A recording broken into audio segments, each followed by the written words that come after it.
मी तयारीत नव्हतो. मला वाटलं सगळेजण एवढे आहेत. जयंतरावांच्या आशीर्वादानंतर जनरली अध्यक्ष किंवा समारोप म्हणजे शेवटचा माणूस असतो. आपल्या मराठी भाषेमध्ये किंवा मराठी आपण लोक उत्सवप्रिय असतो. साहित्य संमेलनं, परिसंवाद सगळ्याकडे त्याला एक माणूस प्रास्ताविक करत असतो. प्रास्ताविक म्हणजे तो पूर्ण जन्मकुंडली मानतो की साळगावकरांना रेडीमेड ते मिळेल की कधी साली संस्था जन्मली इथपासून सगळं. त्याच्यानंतर एक अध्यक्ष बोलवतात, हल्ली समारोपालाही बोलवतात. तर अध्यक्ष म्हणजे गुळाच्या गणपतीसारखं असतं पु ल देशपांडेंनी सांगितल्याप्रमाणे. त्यामुळे अध्यक्षांचं भाषण म्हणजे मी त्या तयारीने आलो होतो की अध्यक्षांचं भाषण म्हणजे निम्मे अधिक मागचे लोक गेलेले असतात, पुढचे लोक असतात त्यातले काही जांभया देत असतात, त्यातनं काही सिनियर सिटीजन असतात, घरी आलं तर सुनेचा किंवा मुलाचा प्रश्न असतो लवकर का आला तर इथं टाईमपास का करू नये, आणि मग अध्यक्षांनी त्यांच्यापुढे रटाळ भाषण करायचं असतं.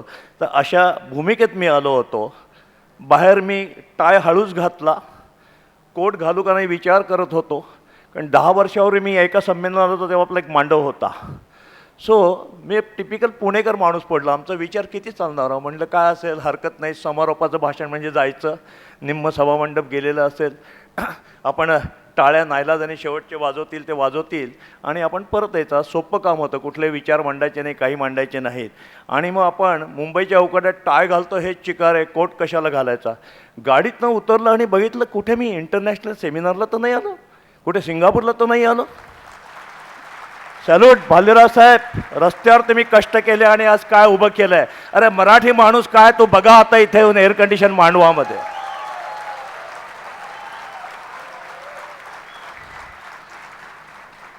तर आपण आता रडायचं नाही, हे हात भिकेसाठी कोणाकडे मागायचे नाही. चला आपल्या हिमतीवर आपण लढायचं आणि पुढे जायचं, कोणी आपल्याला थांबू शकत नाही.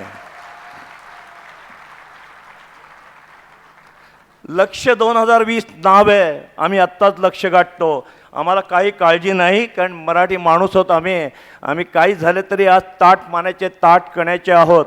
आणि हळूच हळू आम्हाला वाकावं कुठे तेही कळतं, पण वागताना आम्ही आमचा कणा मोडून देणार नाही. आम्हाला व्यापार कसा करायचा कळतो. आणि मला खूप आनंद झाला भालेराव साहेब, तुमच्या डोळ्यात आनंदाश्रू आले. आय एम रिअली ॲप्रिशिएट की काय वैभव उभं केलं आहे. तुम्हाला जर साळगावकरांसारखा जर आशीर्वाद असेल बाप्पांचा तर अजून काय पाहिजे. मला त्यांनी फोन केला, माझा शनिवार रविवार कायम बाहेरचा असतो, म्हणलं गणपती बाप्पा बोलत आपण नाही कसं म्हणायचं.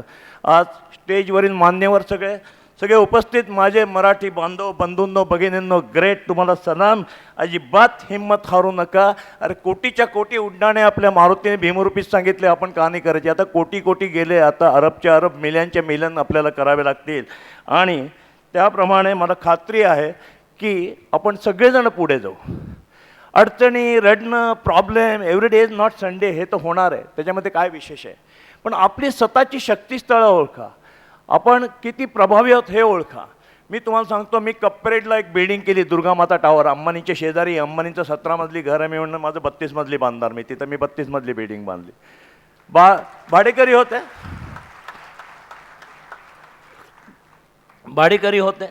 खाली करत होतो. तिथल्या आजूबाजूचा त्या भागातला एक प्रख्यात बिल्डर, नाव घेत नाही, नाव घेण्याची गरज नाही, आपण मराठी माणसाला तो म्हणल्या ताकबात कळतो.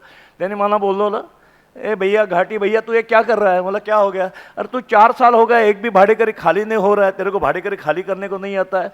मेरे भाड़ेकरी खाली करने को आता है कि नहीं, आपको क्या प्रॉब्लम है. अब घाटी लोग है यार, मैं आपको प्यार का सलाह देता हूँ, आप वापस पूना में जाओ. ये प्रॉपर्टी तुमने कितने में लिया. मैं बोला 7 करोड़ में लिया. अरे काम कर, आपको कोई 6 करोड़ देगा तो उसको बेच ले, उतना 1 करोड़ कम लॉस हो गया तो निकल जा. आता काही झालं तरी आपण थोडंसं एक मराठी माणूस म्हणून राग यायला पाहिजे, मला मान्य आहे. त्याला अरे म्हणतो काय तर कार्य करायला पाहिजे, कानफडाखाली कानाखाली आवाज काढायला पाहिजे. हे झालं आपण नॉर्मल मराठी असतो तेव्हा. पण व्यापाराच्या क्षेत्रात ते चालत नाही. आपल्याला सगळ्यांना देवाने 2 कारखाने जन्मजात दिलेले आहेत, जे तुम्हाला आहेत, मला आहेत, ते आपण वापरले पाहिजेत. आपल्याला त्याला काही पैसे पडलेले नाही, आपल्याला पिढ्यानपिढ्या ते मिळालेले आहेत. एक बर्फाचा कारखाना जो डोक्यावर ठेवलाच पाहिजे, धंदा करतो ना तो ठेवलाच पाहिजे. दुसरा साखरेचा कारखाना जो तोंडात असायलाच पाहिजे. आणि मग असं असताना ज्या वेळेला हा माणूस मला म्हणाला की घाटी क्या करते. दुसरं एक जण होते, ते तर मस्त चिडवायचे तिथे मला, मुंबई तुमची सखूबाई आमची. म्हटलं हरकत नाही, तुम्ही चिडवता काय, बोला हरकत नाही. आणि इकडे हा म्हणतो पुण्याला जा, कशाला तू काम करतो. मी चिडलो नाही.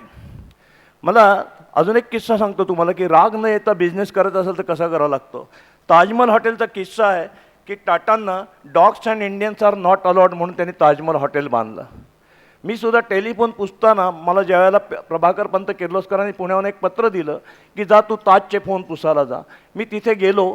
तिथे गेल्यानंतर तिथल्या दरवानाने मला काठी अपटू बाहेर पाठवलं. त्यात चूक त्याची होती, त्याची नव्हती, माझी होती. कारण मी पडलो टिपिकल एक मराठी बावट मुलगा. माझं वय वर्ष 20. माझी पॅन्ट त्यावेळेचा ड्रेस आमच्याकडे बेल बॉटमच्या नावाचा प्रकार होता. इथे कोणी तरुण असतील नाही, माझ्या वयाच्या सगळ्यांना माहीत असेल, गुडघ्यापर्यंत टाईट आणि त्याच्या खाली लोंबकळणारा पायजमा, अशी ती बेल बॉटमची पॅन्ट, वरती बुश शर्ट, हातात चामड्याची बॅग. आणि त्याच्यानंतर एक मी त्याला पत्र दाखवत आहे दरवानाला, इंग्लिशमध्ये टाईप करून दिलेलं. बावटपणाचा तो कळत झाला मराठी माणसाचा. दुसरा कोणी असतं तर काय केलं असतं, दरवानाला पत्र न दाखवता डायरेक्ट आत गेला असता काउंटरला आणि तिथे पत्र दाखवलं असतं. त्या दरवानाला वाटलं मी नोकरी मागायला आलो आहे. त्यामुळे पायात रबरी चप्पल, फाटकी, ते हातात बॅग बघून त्याने तिथनंच बाहेर काढलं. तेव्हा मला राग नाही आला, फक्त मी एवढंच म्हणलं की ठीक आहे, मराठी माणूस होतो म्हणून. कदाचित टाटा असतो तर म्हणलं असतं की ठीक आहे, DSK आज सोडत नाही का, उद्या 10 ताजमहाल बांधतो. तेवढं मराठीपणाचा त्यावेळेला थोडासा तोटा झाला असं म्हणेल. आता असं झालं तर असं नाही म्हणणार, आता मी 100 ताजमहाल बांधेल असं म्हणेल. पण त्यावेळेला मी म्हणालो की एक दिवस मनात ठेवलं की या दरवानाने बाहेर काढलं, एक दिवस मी हॉटेलात कायमचं वास्तव करेल. मी माझ्या कपरेटच्या बिल्डिंगला मी 10 वर्ष ताजमध्ये राहिलो. माझी रूम बुक होती आणि 10 वर्ष ताजमध्ये राहिलो. तो सूड उगवायच्या ऐवजी मी आनंद घेतला कुठल्याही परिस्थितीमध्ये. आणि मग जेव्हा हा आमचा बिल्डर म्हणला की तू पुण्याला जा, तेव्हा म्हणलं हरकत नाही, आता अशी बिल्डिंग बांधेल ना की अशी बिल्डिंग बांधेल की लोकांनी तोंडात बोट घालायला पाहिजे. आणि मग ते 32 मजली बिल्डिंग बांधली. आणि बांधल्यानंतर तुम्हाला नो युअर क्लायंट, आपण मराठी माणसाने जसं बर्फ डोक्यात ठेवायचा, साखर तोंडात ठेवायची, तसं नो युअर क्लायंट, ग्राहक कोण आहे बघायला पाहिजे आणि त्याप्रमाणे विचार करायला पाहिजे. त्याप्रमाणे त्या बिल्डिंगला नाव मी दुर्गा माता टॉवर दिलं. परत त्या बिल्डरने बोलवलं, यार कपरेट में काम करतो आहे, ब्लॉसम, बॉटम, इंग्लिश, लँटीन, काहीतरी ते भलती नावं असतात बघा यांची, तू हे काय देतो आहे? म्हणलं नाही, माझ्या आईवर विश्वास आहे, सप्तशृंगी मातेवर माझा विश्वास आहे, वणीच्या देवीवर माझा विश्वास आहे. तर सप्तशृंगी टॉवर थोडं अवघड जातं म्हणून मी दुर्गा माता टॉवर देत आहे. पण त्याच्यामागचं दुसरं कारण होतं की तिथले जे फ्लॅट घेणारे होते ते कोण होते, ते सगळे श्रीमंत व्यापारी येणार होते. आणि एक वेळ आपण मध्यमवर्गीय क्लार्क माणूस देवाला नमस्कार लांबणं करतो, प्रभादेवीला गणपतीच्या देवळात लांबणं असं करतो. पण तो जर गंधवाला मारवाडी माणूस असेल तो देवळात अनवाणी जाऊन अर्धा तास तिथे वेळ घालून येतो. तर अशी माणसं जर माझी क्लायंट येणार असेल, तिथे कोणी माझ्याकडे मिडल क्लास माणूस येणार नव्हतं इथं फ्लॅट घ्यायला, तर मला देवाचं नाव देऊ दे, त्याचा मला फायदा झाला. दुर्गा माता टॉवर या नावाने मी त्या बिल्डिंगमधले 80% फ्लॅट विकले. सेन्सेशन की येस, इथं हेच नाव द्यायला पाहिजे, इंग्लिश नाव कुठलं द्यायला नको. सो नो युअर क्लायंट आपण खूप सगळ्यांनी शिकायला पाहिजे, ओळखायला पाहिजे. आणि मग मी म्हटलं की हा मला चिडवलं काय, घाटी परत जा.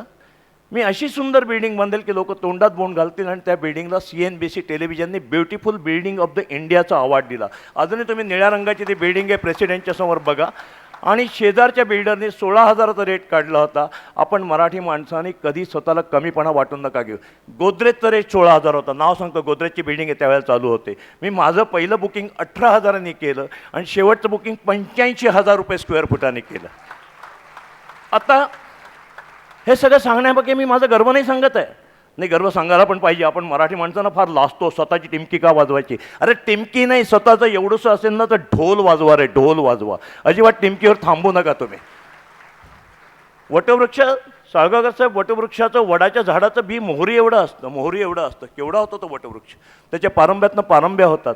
आणि त्याच वटवृक्ष सगळ्यांना सामावून घेतो. एके दिवशी तो वडाचं झाड, पुढे त्याचं रूपांतर कल्पवृक्षात होतं, जो जे वांछील तो ते राहो. तसं आहे, आपण मराठी माणसं त्या मोहरीच्या बियासारखे असले तरी आपण पण आपलं वडाचं झाड, वटवृक्ष आणि कल्पवृक्ष करायला पाहिजे. आणि म्हणून ज्या वेळेला मी हे तुम्हाला का टिमकी वाजवून सांगत नाही तर ढोल वाजवून सांगतो की मला खूप अभिमान वाटला तिथे की येस, हे कशामुळे झालं. सिम्पल स्टडी सांगतो तुम्हाला. तुमच्याकडची अजून एक ताकद फार मोठी आहे, तुम्ही एनकॅश करत नाही. स्वतःला छोटे समजू नका, स्वतःला गरीब समजू नका. तुमची ताकद काय आहे. मुंबईसारख्या समुद्रात तुम्ही पोहताय, मराठी म्हणून एकजूट हो, पण लोकांच्या खिशात हात घालायचा, मराठी माणसांच्या नाही, आपल्याला माल विकायचा आहे, सगळ्या समुद्रभर आपल्याला पोहायचं आहे. माझ्या त्या संबंध थेअरीमध्ये इतर आजूबाजूचे बिल्डर नॉन मराठी होते, त्यांचे फ्लॅट विकले न जाता माझे महाग फ्लॅट घेतले जात होते. त्याचं कारण मी मराठी असल्याचा फायदा झाला. ही सगळी लोक म्हणतात मराठी माणूस ना जय शिवाजी म्हणेल, जय महाराष्ट्र म्हणेल, शिवीगाळ करेल, तडकेल, शिवराळे भांडेल, अंगावर येईल, पण हा मराठी माणूस कधी फसवणार नाही, याच्यात हृदयात कधी कपट नसतं. तर तुम्ही जिथे बिझनेस कराल, जिथे बिझनेस कराल तिथे तुमच्या शेजारी कॉम्पिटिशनला असू द्या, तुमची फार मोठी क्वालिफिकेशन आहे, हा माणूस बदमाश असूच शकत नाही, हा माणूस कपटी असूच शकत नाही. आणि मग हळू शेलकी शिवी पण असते, जी बायकोही आपल्याला रोज म्हणते काय बावळट आहात. आम्ही बावळट असू पण प्रामाणिक बावळट असू, आम्ही कुठल्याही परिस्थितीत कोणाला फसवणार नाही, याचा आम्हाला फायदा होतो. या बावळटवरनं पण एक जोक आहे बरं का. माझ्याकडे माझे जॅपनीज पार्टनर येतात नेहमी.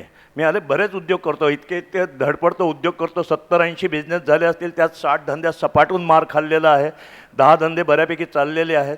ते जॅपनीज लोकांनी या बावट शब्दावरनं आला. साहेब मला वेळेचं काही बंधन आहे का? थँक्यू. काय नाही असं, अरे अशी मैफिल जमली आहे, मी का नाही माझा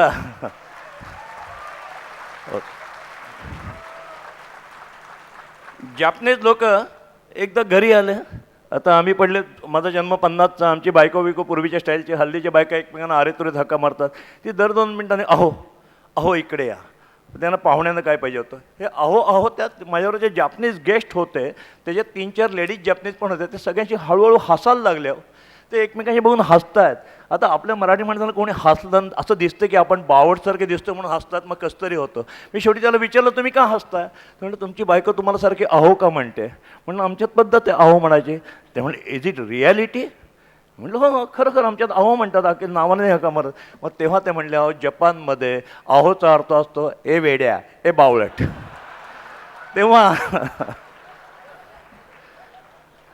तेव्हा तुम्ही कधी आपल्या वहिनींना सांगा की कधी जॅपनीज माणूस समोर दिसलं तर मला अहो म्हणू नको, बाकी काही म्हणतो. पण हा अहोनी सुद्धा मजा येते. मित्रांनो 2 दिवस तुम्हाला भरपूर बौद्धिक झालं असेल, ते चांगलंच झालेलं आहे. आज माझे मित्र, माझं वैभव, आज पुण्याचं वैभव सतीश दादा इथं आलेले आहेत. आम्ही रिअली सांगतो hats up to this person. काही शिकायचं असेल ना तर या माणसाकडनं शिका यांना. आणि म्हणून सतीश दादा तुम्हालाही आग्रहाचं मागणं, आणि मी आत्ताशी सोप्यावर म्हणालो, तुम्ही टिमकी नाही वाजवणार, ढोल नाही वाजवणार, तुमचा ढोल मी वाजवणार आहे. आमच्या DS कुलकर्णी फाउंडेशनतर्फे प्रत्येक जिल्ह्यात तुमचं मी व्याख्यान ठेवणार आहे. कारण की संबंध भारतभर हा कॅन्सर लागण आलेला की जमीन विका आणि चौफुल्यावर जा, जमीन विका आणि फॉर्च्युनर घ्या. ते आमच्या टोयोटाने काय भारी गाडी काढली असाले. ते झालं त्या प्रत्येकाची यांची मोठ्या मोठ्या पुढाऱ्यांची गाडी असते लँड क्रुझर, सगळे टॉपमोस्ट पुढारी land cruiser 1,20,00,000. Amitabh Bachchan land cruiser 1,20,00,000. मग आम्हाला पण पाहिजे. मग आम्ही सगळे गुंठा मंत्री, 1,20,00,000ची गाडी 22 लाखात मिळते तर कोण सोडणार? परत ती गाडी पण कसली झकपक. तर शेतकऱ्यांच्याकडे मस्तपैकी हो, तो सलमान खान सुद्धा हल्ली बटणं लावतो शर्टाची, माहीत नाही तुम्हाला? पूर्वी सलमान खान छाती दाखवायचा. आता हे आमचे सगळे नवीन सगळे मंत्री, म्हणजे कुठले गुंठा मंत्री किंवा बिल्डर लोक पांढरा सफारी घालतात, वरची 3 बटणं उघडी ठेवतात.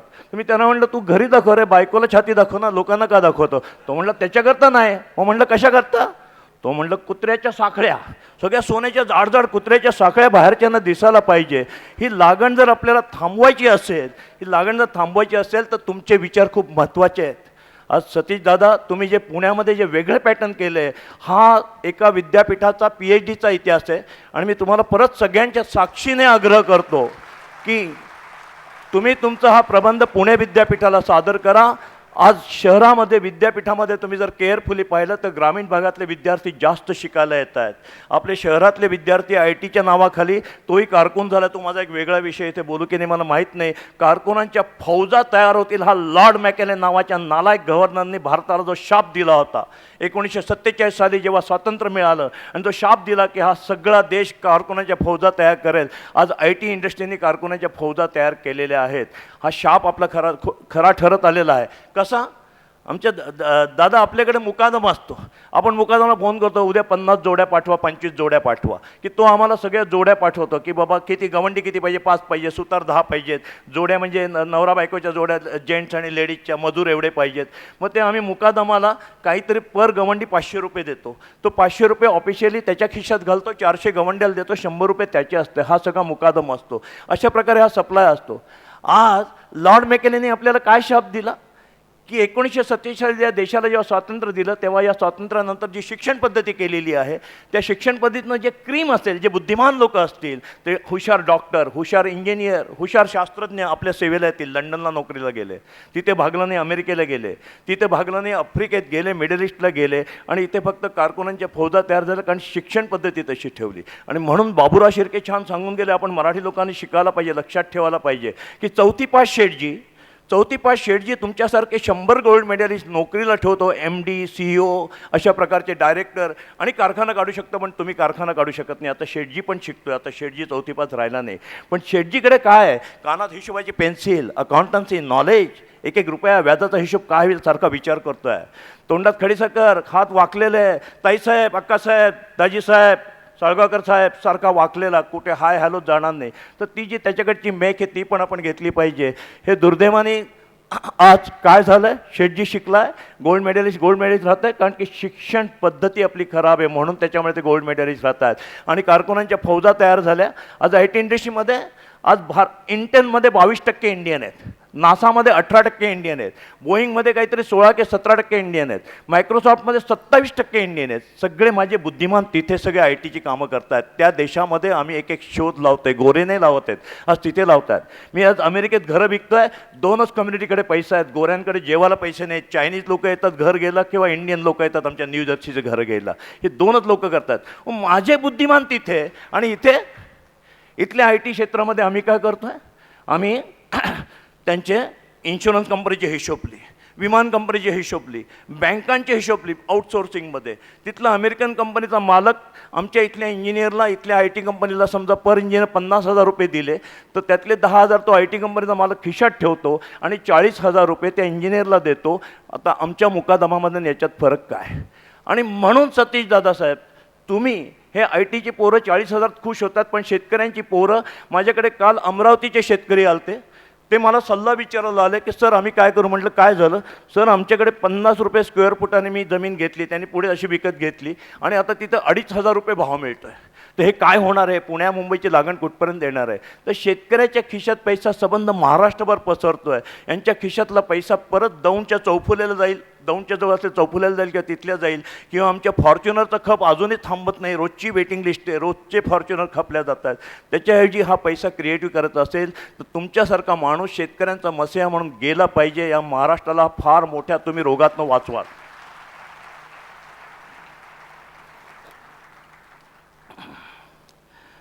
सो मित्रांनो, आपण आज जे काही व्यवसाय करतोय, मला व्यवसायाचे फायनान्स कसा मिळवायचा, व्यवसाय कसा करायचा, मार्केटिंग कसं करायचं, या प्रश्नाची उत्तरं ठीक आहे थेरॉटिकली लेक्चरवरनं ज्याची त्यांना मिळत असतात, पण आपली उत्तरं आपणच मिळवली पाहिजे. आणि म्हणून व्यवसायातल्या सगळ्या गोष्टी, जसं बर्फ डोक्यावर तोंडात खडीसाखर, तसं तुमच्या अंगात लबाडी पण पाहिजे. मी नाही सांगत, माफ करा, हे DS कुलकर्णी बोलत नाही, वाचा समर्थ रामदास साहेब, दासबोधामध्ये सांगितलं साळगावकर साहेब, तुम्ही पुरावे द्याल, नाही तर माझ्यावर खोटेपणा येईल, की रामदासांनी सांगितले की तुमच्या अंगात लबाडी हवी. किती? तर समोरच्याच्या अंगातली लबाडी ओळखता येण्या एवढी तुमच्या अंगात लबाडी असायलाच पाहिजे, नाही तर तुम्हाला कोणी टपली मारून जाईल. अजून छोट्या छोट्या गोष्टी आहेत. आपण व्यवसाय करताना जे मी आयुष्यभर ज्या पाळत आलेलं आहे, की आपल्या जेवढे मराठी म्हणी आहेत ना, दरिद्री म्हणी फेकून द्या रे, अंथरून पांघरून बघून हातपाय पसरा. कुठल्या गाढवाने म्हण काढली मला माहीत नाही. हा ना, मोठे काय मिळणार नाही का आपल्याला अंथरून पांघरून? अजिबात तुम्ही कक्षा वाढवताना मला हे झेपेल का, इथे कसा जाऊ तिथे कसा जाऊ याचा विचार करू नका. काही झालं तरी नंतर मोठी स्वप्न बघू नका, ही एक घाणेरडी म्हण आहे. अरे स्वप्न मोठी बघा, स्वप्न चांगली बघायला, चांगली स्वप्न पडायला पहाटे 4 वाजता पडतात. ती त्याच्याकरता दिवसभर कष्ट केले म्हणजे रात्री पाठ टेकली की झोप लागते. मग गाढ झोपेत पहाटे जेव्हा स्वप्न पडतं 4ला, तेव्हा तुम्ही खडबडून उठता, आणि उठून झाल्यानंतर जे पडलेलं स्वप्न पूर्ण करायला परत दिवसभर कष्ट करता, आणि मग कष्टातनं स्वप्न पूर्ण होतं. आज काही झालं तरी तिसरं एक घाणेरडं आपली म्हण आहे, मरताना बाबा रे कर्ज नको. 5 रुपयाचं पण कर्ज नको. कसा धंदा करणार आहे आम्ही मराठी लोक? 100 रुपये समजा माझ्याकडे असतील, मी 1970 सालातला बिझनेस सुरू केला. ॲक्च्युली वयाच्या 8व्या वर्षापासून काही ना काही विकतोय मी. चणे विक, भाजी विक, पेपर टाक, दूध टाक, खूप गमती केल्या माझ्या आयुष्यामध्ये. मी लॉटरी तिकीटं विक, फटाके विक. पण पहिला बिझनेस जो केला मी टेलिस्मेलचा, घरोघरी जाऊन फोन पुसायचा. तुमच्या मुंबईत फोन पुसायला यायचो, आणि मुंबईचे माझ्यावर असंख्य उपकार आहेत साहेब. तुमचे मुंबईचे व्यापारी हे मोठ्या मनाचे असतात, त्याचं मी आत्ता एक उदाहरण देतो. मी थोडंसं तुटक बोलतं किंवा विषांतर होतं आहे, रागू नका, कारण की मी अशा प्रकारे ठरून आलो की आज मला काही विशेष बोलायचं नाही आहे. आणि पण आता इथं आल्यानंतर तुमच्याकडनं प्रेरणा मिळाली, सतीश दादांकडनं प्रेरणा मिळाली म्हणून बोलतं, त्यामुळे काही तुटक बोललं तर रागू नका. तर ह्या मुंबईच्या असंख्य उपकारामध्ये मी मुंबईला जेव्हा फोन पुसायला यायचो त्यावेळेला गिरगावमध्ये सदाशिव लेनमध्ये वळामे केमिस्ट नावाचं दुकान होतं. इथे त्यांच्यापैकी कोणी असेल तर आता ते दुकान आहे की नाही मला माहीत नाही, असायलाच पाहिजे, कारण पण गिरगाव फारच शिफ्ट झालं. आता गिरगाव पूर्वी गिरगावमधनं दादर, दादरमधनं डोंबोली, डोंबोलीमधनं पुणे, आता पुढे प्रवास कुठे चालला मला माहीत नाही मुंबईकरांचा, पण सगळं शिफ्ट होत आहे. सो त्याप्रमाणे गिरगाव सदाशिव लेनमध्ये मी या वळामेंच्याकडे फोन पुसायला जायचो. मी फोन पुसायला जायचो तेव्हा त्यांना म्हणालो की वळामे साहेब एक काम करा ना, मला मदत करा ना. मी 20 वर्षाचा होतो, कॉलेजचे मुलगा होता, फिगर होती. मी त्यांना म्हटलं तुमच्या दुकानाच्या इथे एका कोपऱ्यात बारीकशी पाटी लावायला परवानगी दे. म्हणजे पाटी लावायला परवानगी दे? हो म्हटलं. ते म्हटलं कसली? मी म्हटलं टेलिस्मेल, माझ्या कंपनीचं नाव होतं टेलिस्मेल. एक बारकीशी पाटी, आता ते काळी प्लेट आणि त्याच्यावर स्टिकपासनी रेडीमेड अक्षरं पण मिळायची ABCDचे, ती लावतो. ते म्हणजे काय होईल, म्हणजे मला इथं ना माझं ऑफिस होईल मुंबईचं. ते म्हणलं इथं बसायला जागा नाही, त्या दुकानाची साईज आहे. म्हटलं मला बसायला जागा अजिबात नको, स्टूल पण नको, फक्त पाटी लावायला परवानगी द्या, मी तुमचा फोन फुकट पुसेल. तो मोठ्या मनाचा माणूस होता, ताबडतोब पाटी लावा म्हणाले. पाहिजे असेल तर बस पण म्हणाले, पण फोन फुकट नाही पुसायचा, मी तुला पैसे देईल. आणि मग त्यांनी मला पाटी लावायला परवानगी दिली. मी दुसऱ्या दिवशी पुण्यात गेलो, माझी बिलबुकं आणि लेटरहेड सगळी फाडून टाकली. त्याच्यावर टेलिस्मेल, पुण्याचा ॲड्रेस होता नानापेठ, तोही केअर ऑफ नव्हता. कधीही ॲड्रेस केअर ऑफ लिहायचा नाही. तुमच्याकडे जरी ऑफिस नसेल, काही नसेल, तरी केअर ऑफ कधी लिहू नका, काही बिघडत नाही. एवढं प्रामाणिकपणा नाही पाहिजे. केअर ऑफ सरळ लिहा ना जो ॲड्रेस असेल तो. आणि सर्वे नंबर, घर नंबर कधी टाकू नका त्या ॲड्रेसवर, बिंदास टाका. आम्ही म्हणतो DSK हाऊस, लोक म्हणतात आहे का खरंच हाऊस, तुला काय करायचं, बघायला येणार आहे का, आहे ना तिथे DSK हाऊस. तसं दिस इज अ मार्केटिंग. मराठी माणसं तिथंच तर असतात. आम्ही प्रामाणिकपणा दाखवतो ना. मग मी दुसऱ्याशी बिलबुकं छापली, टेलिस्मेल, HO हेड ऑफिस, सदाशिव लेन, गिरगाव, मुंबई 4. वळामे केमिस्ट नाही लिहिलं. पण जर एखाद्याने मला म्हटलं असतं चला खोटं बोलतं, बघ तिथं बारीक पाटी आहे 2 रुपयाची का होईना, खोटं कशाला बोलाल, पुणेकर आहे ना, खोटं नाही बोलणार कधी. सो लाईक दिस, आज तुम्ही तर मुंबईत आहात, तुम्ही इतकं नशीबवान आहात. मला तेव्हा इतकं वाईट वाटायचं की आपलं मुंबईला काय नाही, मुंबईला घर नाही, आम्ही कसं बसायचं डेक्कन क्वीननी यायचो. माय गॉड, ज्या वेळेला आयुष्यात पाप केलं तर रोडच्या टॅक्सीने जायची वेळ यायची, कारण की ते 8-8, 10-10 तासाचा प्रवास अंगावर काटायचा. पण डेक्कन क्वीन खूप चांगली होते, डेक्कन क्वीनने खूप शिकवलं. या मुंबईच्या डेक्कन क्वीनच्या प्रवासात टायची गाठ मारायला शिकली, ताजमुळे टाय घालायला शिकला, त्याची गाठ मारायला शिकले, कित्येक फ्लॅट विकायला मिळाले, प्लॉट विकायला मिळाले. लाईक दिस मुंबईचे असंख्य उपकार आहेत. मुंबईचा जो आहे समुद्रच आहे मुंबईचा, इथनं किती घ्याल तेवढं कमी पडतो. आम्ही स्वतः त्यावेळेला लहानपणी आपल्या कॉलेजला असताना टेलिफोन पुसायला मुंबईला यायचो डेक्कन क्वीनने. मी वडगाव धारीला राहायचो, सायकलवर निघायचो. साधारणतः आम्हाला तिथनं स्टेशन ते वडगाव धारी काहीतरी 16 किलोमीटर असेल. स्टँडवर, सायकल स्टँडवर सायकल लावायची, रेल्वेत बसायचं डेक्कन क्वीनला. दिवसभर इथे यायचो. तुमच्याकडे बेडेकर मसालेवाल्यांचे फोन पुसायचे, क्रॉफर्ड मार्केटमध्ये जोशींचे पुसायचो, शिवाजी मार्केटमध्ये, फिश मार्केटमध्ये जायचो. तिथे ब्राह्मणाचा पोरगा असून शिकलो. कापरी मासा कसा ओळखायचा, पांढरं पाणी कसं ओळखायचं दाबून, मासा फ्रेश कसा ओळखायचा, कोंबडीची नखं असली तरुण तर कोंबडी कशी ओळखायची, सगळं शिकायला पाहिजे. खात तर काही नाही त्यातलं मी. आणि अशा प्रकारे एक प्रॅक्टिकल उदाहरण या मुंबईने खूप शिकवलं. जसं वळामे केमिस्टने मला ॲड्रेस दिला आणि माझं हेड ऑफिस मुंबई झालं. त्याच्यानंतर आम्ही मग संध्याकाळी अब्दुल रहमान स्ट्रीटला जायचो. ताडपत्राच्या पिशव्या बरोबर असायच्या घडी घेतलेल्या, त्याच्यामध्ये स्टेशनरी भरायची. त्यावेळेला टेलिफोनचे स्टँड मिळायचे. झालं तर त्यावेळेला साईबाबा, गणपती असे इलेक्ट्रिकमधले हे मिळायचे की होल्डरमध्ये ते पिन लावली की तो दिवा लागायचा. ते घेऊन परत संध्याकाळी पुण्याला जायचं. सायकल काढायची, बॅगा लावायच्या. कष्टाची मजा कशालाच नाही, तुम्हाला सांगतो, कष्टाची मजा कशालाच नाही. आजही मराठी माणसाचे गुण आहेत, आपण लोभी नसतो आणि त्याच्यामुळे आपण शांत झोपू शकतो. एखादा दुसरा बिझनेसवाला असेल ना, आमच्या बिल्डिंग लाईनमध्ये आम्ही नेहमी म्हणतो, एखादा प्रोजेक्ट केल्यावर समजा त्याला 1 कोटी नफा त्याने गृहीत धरला असेल, 1 कोटी, आणि तो जर मराठी माणूस नसेल तो दुसरा कोणी असेल आणि त्याला जर 99 लाख नफा झाला, 1 लाख कमी नफा झाला, तो सर 2 रात्र झोपत नाही. तो म्हणतो 1 लाख कमी झाले. अरे मी म्हणतो गाढवा, पण 99 लाख तर मिळाले ना, ते कोणाचे आहेत? त्यामुळे जे मिळेल त्याच्यात समाधान मानण्याची आपल्या वृत्तीचा आपल्याला फायदा होतो. मराठी माणूस म्हणून हे अजून एक आपले शक्तिस्थळ आहे. अरे पेला अर्धा भरला का सरला या वादात जाऊ नका. पुण्याला कधी आला तर पुणेकरांचे चांगले गुण घ्या, वाईट गुण सोडून द्या. आम्ही तुम्हाला अर्धाच ग्लास सरबत देणार. आम्हाला ते भागवायचं असतं 6 महिने. तुम्ही म्हणा की पूर्ण दिलेलं आहे. आणि पुणेकरांना शहाणा करायचा अजून एक युक्ती सांगतो. तुम्ही जर पुण्याला आला माझ्याकडे, मी आता थोडा बदलतो आहे, पण माझ्यावर घेण्याला चांगलं, लोकांचं कशाला सांगायचं. तर आम्ही जर तुम्ही 5 जण असाल तर आमच्याकडे बारीक कप असतात, छान जपानहून आणलेले आहेत. जपानी कप छान असतात, छोटे छोटे, त्यामुळे चहाची क्वांटिटी कमी जाते. आणि मग आम्ही तुम्ही जर 5 जण असाल तर 5 कप चहा ठेवला, 5 कप चहा दिला आहे, ते सुद्धा जपानी कपमध्ये. काय सोपा नाही आहे तो. विचारू नका की हाँगकाँग लेनमध्ये पुण्याला 2 रुपयाला ते कप मिळतं, हे नका विचारतो, इम्पोर्टेड आहे. आणि मग 3च मारीची बिस्किटं मी ठेवणार तुमच्या पुढे. आता तुम्हाला प्रश्न पडतो 5 जण 3 खायची कशी, तोडायची कशी? कारण मारी बिस्किटचा पुढं मला 2 वर्ष पुरतो, माझा नाही खपत. आता ही जी मिश्किलता आहे, आता जीवनाकडे तुम्ही आता आनंदाने घेतायत, ही जी मिश्किलता आहे ना, ही आपल्या मराठी माणसाच्यातली मिश्किलतासुद्धा आपल्याला कित्येक वेळा वेगळं बिझनेसचं रूप मिळून देते. आता मराठी पण तेही संपत चाललं. पूर्वी आम्ही चितळ्यांची बाकरवाडी मिळवलीच, जे असं जय एखादा विजय मिळवा असा. बाकरवाडी संपायच्या आत, चितळ्यांनी दुकानाच्या बाहेर पाटी लावायच्या आत बाकरवाडी संपल्याच्यात आम्हाला बाकरवाडी मिळायची. ती जी मजा होती ना बाकरवाडी आणायची, आता बाकरवाडी मुबलक मिळते, तुमच्या दादरला पण मिळते चितळ्यांची बाकरवाडी, ती मजाच गेली.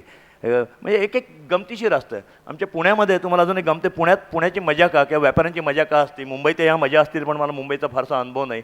आमच्या पुण्यामध्ये अस्सल प्रकार सतीशदादा, आपण मिसळवाले हल्ली आपल्या पुण्याला बदनाम केलं. वडापाव कुठल्या मूर्खाने आणला, लोकांना वाटतं आम्ही पुणेकर वडापाव जन्मल्यापासून खातो. वडापाव हे गिफ्ट कदाचित मुंबईची असेल, मला माहीत नाही. आमच्याकडे अस्सल मिसळवाले आमच्याकडे असायचे. 3 मिसळवाले पूर्वी फेमस होते. तुमच्यातले कोणी सिनियर असतील तर बेडेकर मिसळ खायला मुंबईहून गाड्या काढून यायचे रविवारी पुण्याला लोक. आणि बेडेकर मिसळवाला नारायणपेठेमध्ये मस्त व्यवसाय त्याचा. एक छोटी खोली, त्याच्यामध्ये 12 ते 15 लोक एकाच वेळेला बसणार. 15 लोकांमधले समजा 13 मिसळ खाऊन बाहेर आले तरी अण्णा बेडेकर तुम्हाला आत घेणार नाही, कारण पंगत मांडायची सवय. 15च्या 15 जेव्हा बाहेर जातील तेव्हा बाहेरचे 15 तो आत घेईल आणि मग ती पंगत होईल. ते बेडेकर मिसळवाले होते. त्यांचे आता ते पहिले मिसळची जनरेशन ते गेले. त्यांच्या मुलांनी पुढे सुरू केली दुसरीकडे व्यवसाय. त्यांच्या दुकानावर पाठी होती, आता नाही. आता सगळे मराठी लोक शहाणे झालेत. आता आम्ही एअर कंडिशन तंबूमध्ये बसतो, त्यामुळे आता ते नाही आहे. पण ती मजा पण वेगळी होती. त्या दुकानावर, त्या बेडेकरांच्या दुकानावर पार्टी आहे, तर बाहेर रोलिंग शटर ओढलेलं असतं. बेडेकरांच्या दुकानावर पार्टी आहे. दुकानाची वेळ सकाळी 7 ते दुपारी 3 किंवा मिसळ संपेपर्यंत, विचरीच अर्ली. हे मराठी माणूस करू शकतो आणि तुफान पैसे कमवू शकतो. पण आता तिथं सेल्फ सर्व्हिस सुरू झाली नाही, फ्रँचाईज काढल्या, सगळं काढलं. दुसरं होते आमचे वैद्य मिसळवाले. 3च मिसळवाले फेमस होते. आमच्या बेडेकरांची मिसळ झणझणीत, असा डोळ्यातनं घामाच्या धारा निघायला पाहिजे, फर्स्ट क्लास. तुम्हाला जर पोट साफ करायचं असेल, एखाद्याला रडवायचं असेल, घाम फोडायचा असेल तर तिथे आणा त्याला. दुसरी मिसळ होती आमचे वैद्यांचे. बारीक बारीक बारीक बारीक कांदे असायचे त्याच्यामध्ये, फार छान असायचे. रेल्वे बुकिंग ऑफिसच्या शेजारी पुण्यामध्ये. आणि वैद्यांच्या मिसळकडे होळी आली रे आली. तुमच्या कोकणात होळी खूप फेमस असते का? मुंबई म्हणजे कोकणाच्या जवळचे. आमच्या वैद्यांचे सगळे कामगार संप करायचे, बाहेर पाठी लागायचे. कामगार संपाच्यामुळे हॉटेल 15 दिवस बंद राहील. मालकच कामगारांना सांगायचं संप करा आणि जा तिकडे. म्हणजे बाहेर पुणेकरांना विचारायला नको की दुकान का बंद आहे. तिसरे आमचे जोशी होते, ते आता जोशी साहेब 2 वर्षापूर्वी वारले. श्रीकृष्ण भुवन जोगी आपल्या तुळशीबागेच्या बोळामध्ये. दादा तुम्ही तिथं गेलाय की नाही मला माहीत नाही, फार सुंदर मिसळ असायची जोशींची मिसळ. जोशी कोकणातले रत्नागिरीचे. पायजमाचा पट्ट्या पट्ट्याचा पायजमा काउंटरवर बसलेला, पांढरा शुभ्र बाहीचा बनियन, पण बगलेत पिवळा डाग नाही, स्वच्छ दाढी केलेली, इथं टकाला टिक्का लावलेला. काउंटरसमोर 12 ते 15 लोक बसणार. जोशांच्या हॉटेलची मजा म्हणजे बरोबर 11:44ला ते फळ्या असायच्या. 2च फळ्या उघड्या ठेवायच्या, बाकीच्या सगळ्या बंद. म्हणजे आता बाहेरचा माणूस आत येता कामा नये. बरोबर 11:15ला बाहेरचा माणूस आत बंद, 2च फळ्या उघड्या. मी बरोबर 11:44ला आत गेलो. आत बसलो. तिथं ऑर्डर द्यायची पद्धत नाही. जोशी समोर, आम्ही समोर, आणि त्या मुलांनी मिसळ आणून ठेवली. आमच्याकडे मिसळ खाणारा आणि देणारा एकमेकांना अण्णा म्हणतात, अण्णा. जोशींनी मला काउंटरनं विचारलं, मला अण्णा. मी म्हटलं काय अण्णा? नोट कितीचे? म्हणजे नोट कितीचे? झालं बिल्डर आहे, मला विचारत नोट कितीचे? तेव्हा 500ची नव्हती, 100ची होती. म्हणून 100ची आहे. आणि छानपैकी मी मिसळ खाल्ली आणि काउंटरला जाऊन त्यांना मी 10 रुपयाची नोट काढून दिली. मला म्हणे अण्णा. म्हटलं काय झालं? 100ची नोट द्या. म्हटलं काय झालं? पुडी बांधून ठेवली आहे. 94.5 रुपयाची रबर बँडमध्ये पुडी बांधलेली होती. आता ही मिसळ का छान लागते? बेडेकरांची असो, वैद्यांची असो किंवा आमच्या जोशांची असो, त्याचा जो हा मिश्किलता आहे, जी आपली मराठी माणसातली मिश्किलता आहे, त्याने ती मिसळ छान लागते. आयुष्यामध्ये सगळं लागतं. नुसतंच तुम्ही सरळ रेषेचा चौकोनी चेहरा करून चालणार नाही, आपल्याला सगळंच लागतं. त्यामुळे तुम्ही तुमच्या व्यवसायात सुद्धा मिश्किलता आणा. अगदी या एक्स्ट्रीमची नाही आणली. ते जो कुठला तुमचा व्यवसाय असेल त्याच्यामध्ये निश्चित मिश्किलता ठेवा. मिश्किलताशिवाय काही आपल्याला उपयोग नाही. मित्रांनो, संधी साधू व्हा. कधी ना कशाला नाही म्हणू नका. माझ्या आयुष्यामध्ये ना मी कशाला नाही म्हणलं. मी खरंच माझं सगळे स्टोरी सांगायचे 4 तास जातील. तुम्हाला इतके एक उद्योग केले आहेत. संधी साधू होणं फार आवश्यक आहे. संधी, ऑपॉर्च्युनिटी. तुमची काही अपॉइंटमेंट घेऊन येत नाही. पहाटेच्या 4च्या पहाटेच्या गोड झोपेत असताना कुठेतरी बायकांच्या बांगड्यांची किणकिण ऐकायला पाहिजे तुम्हाला. ती काय तुम्हाला डोअरबेल वाजून येणार नाही. आणि मी आयुष्यात कशाला नाही म्हणत नाही. कधी अंगाशी आल्या संध्या, कधी नाही आल्या, पण नाही म्हणत नाही. आणि मी तुम्हाला सांगतो, वर्ल्ड इकॉनॉमिक फोरमचा मेंबर आहे मी. वर्ल्ड इकॉनॉमिक फोरमच्या मेंबरमुळे दर 3 महिन्याला जगात कुठेतरी परिषद भरते. त्या परिषदेत ज्या जगात सगळ्या जगातले श्रीमंत लोक तिथे येतात आणि आपण घुसतो. तुम्ही मला श्रीमंत विचारू नका, मी त्यात फार हुशार आहे, तुम्हाला खाजगी क्लासेस सांगेल कसं घुसायचं श्रीमंत नसताना. त्याच्यामुळे ते माझंही त्या पुस्तकात नाव असायचं DS कुलकर्णी. आणि दरबनला ही परिषद झाली. काय अपेक्षा असते त्या लोकांची, त्या देशातल्या लोकांची, की आमच्या देशात तुम्ही इन्व्हेस्टमेंट आणा. असं प्रत्येक आपल्या देशातही होतं. वर्ल्ड इकॉनॉमिक फोरमच्या आपल्या देशातही मीटिंग होतात. मग त्या देशातले प्राईम मिनिस्टर, फायनान्स मिनिस्टर जातात. ते असा मोठा ते हे असा ऑडियन्स नसतो. हा फार मस्त आहे, सगळे माझ्याकडे तोंड करतात, मी तुमच्याकडे केलं. ते गोल गोल टेबलवर का बसतात मला कधीच कळलं नाही. 5 स्टारच्या कॉन्फरन्स निम्म्या पाठी असतात, निम्म्या सरळ बघतात. हातामध्ये वाईनचा ग्लास असतो, वाईनचा ग्लास घेत घेत भरल्या पोटी बिझनेसची चर्चा करण्याची एक वेगळी ती पद्धत आहे जी आपल्याला नाही जमत. त्या दरबनमध्ये ही परिषद झाली. दरबनमध्ये माझ्यावर वेळ आली की तू काय आणणार या देशाकरता. मी पडलो बिल्डर, मी कशाला नाहीच म्हणत नाही. एक तो विचित्र स्वभाव आहे. मी पडलो चक्रम देशस्थ ब्राह्मण माणूस, माझे हात हे आशेसारखे वाटणार आहे म्हणून मी बायको कोकणस्थाची केली, नाही तर एव्हाना दिवाळा निघालं असतं माझं. ती कायम पकडते. आणि मी सहज म्हणलो त्यांना की sir, I will build you 10,000 houses free of cost for your poor people. ते बघायला लागले 10,000 घरं फुकट बांधून देतो म्हणून. मी मुंबईत, माझी मुंबईत कामं चालतात. मुंबईत आत्तापर्यंत माझी 3,000 घरं बांधून झाली. पुण्यातही आता मुंबईसारखं SRA आलं. मी तर म्हणलं येस, आय विल गिव्ह 10,000. आता भाव खायचा ना, मराठी माणूस भाव खायला एकदम जोरात, खिशात काही नसलं तरी. म्हटलं 10,000 घरं तुम्हाला बांधून देतो फुकट. त्याने एकदम पंतप्रधान ते उभे राहिले, क्षणभर टाळ्या वाजवायला विसरले. ते म्हणतात इन्व्हेस्टमेंट आणा. आता माझं इंग्लिश लिमिटेड. मित्रांनो, सगळं आयुष्यभर मराठीत जन्मलो तेव्हा मराठीत जन्मलो, रडलो मराठीत, भांडलो मराठीत, नाचलो मराठीत, शिव्या दिल्या मराठीत. त्यामुळे इंग्लिशचं काय करणार आपल्याला, ठोकतो इंग्लिश, आपलं अडत नाही इंग्लिशपासनं. आणि मग माझी चूक लक्षात आली, गडबडलो मी, काहीतरी गडबड आहे. त्यांनी मला परत दुपारची मीटिंग कॉल केली. मी त्यांना म्हटलं सिम्पल बघा, आय एम नॉट, मी काही खोटं बोलत नाही. आमच्या मुंबईमध्ये जर मी 10,000 झोपडीवाल्यांना जर घरं फुकट दिली तर मला सेल टॉवर शेजारी बांधायला मिळतो. या अर्थाने मी म्हणालो. ते म्हणले ठीक आहे. तर ते आता हिंमत नाही हारली पाहिजे, आता माघार नाही घ्यायची. असं पुढे नाही म्हणलं की आता मी काय करू. तर म्हणलं हे बघा, आमच्याकडे सरळ आहे, इट्स अ व्यवहार. I am not doing any charity. In my Mumbai, if I build 10,000 houses for a poor people, government allow me to build a cell tower. त्याला सेल टॉवर कळलं नाही. म्हणलं बिग टॉवर, न्यू टॉवर, जे सांगायचं त्याला कळलं नाही. आपली सेलेबलची भाषा, सुपर बिल्डरची भाषा बाहेरच्या लोकांना कळत नाही, फक्त बिल्डरला आणि तुम्हाला आम्हाला कळते ती. सो तो म्हणलं की मग आमच्याकडे पण बांधा तुम्ही. म्हटलं तुमच्याकडे विकत कोण घेणार तो सेल टॉवर, मग आता काय करावं. म्हटलं it is your ball, is in your court, I am ready. आता मी त्याच्यावर तो डाव उलटवला. I am ready to build 10,000 houses free of cost. In lieu of that तुम्हाला काय देणार तर तू ठरव. त्यांनी 2 दिवसाची वेळ मागून घेतली. 2 दिवसांनी मला फर्स्ट क्लास स्पेशल 5 स्टार हॉटेलमध्ये ब्रेकफास्ट मीटिंगला बोलवलं. काय ब्रेकफास्ट म्हणजे विचारू नका माझा काय रुबाब होता त्यावेळेला. पण चला, मी पडलो पुणेरी माणूस, बिअरमध्ये पाणी घालून द्यायचं, वाईनला तर हातच नाही लावला कधी आयुष्यामध्ये. त्यामुळे तिथे काही मला जमलं नाही. पण त्यांनी घेतल्यानंतर, बोलल्यानंतर तो म्हटलं ओके मिस्टर कुलकर्णी. म्हटलं येस, आम्ही तुम्हाला देतो त्या मोबदल्यात, यू ॲक्सेप्ट इट. म्हटलं काय देता. ते म्हणले तुम्हाला आम्ही 25 वर्षाच्या कराराने आमच्या इथली क्वारी, खाण चालवायला देतो. दक्षिण आफ्रिकेत दरबनला खाण कशाची असेल, दगडाची असेल, कोळशाची असेल, सोन्याची खाण त्यांनी चालवायला ऑफर केली. मी घेतली नाही. पण संधी सोडायची नाही, पॉझिटिव्ह राहायचं. आंब्याची कोय लावली तर आंब्याचंच झाड उगवतं, निवडुंगाचं उगवतच नाही.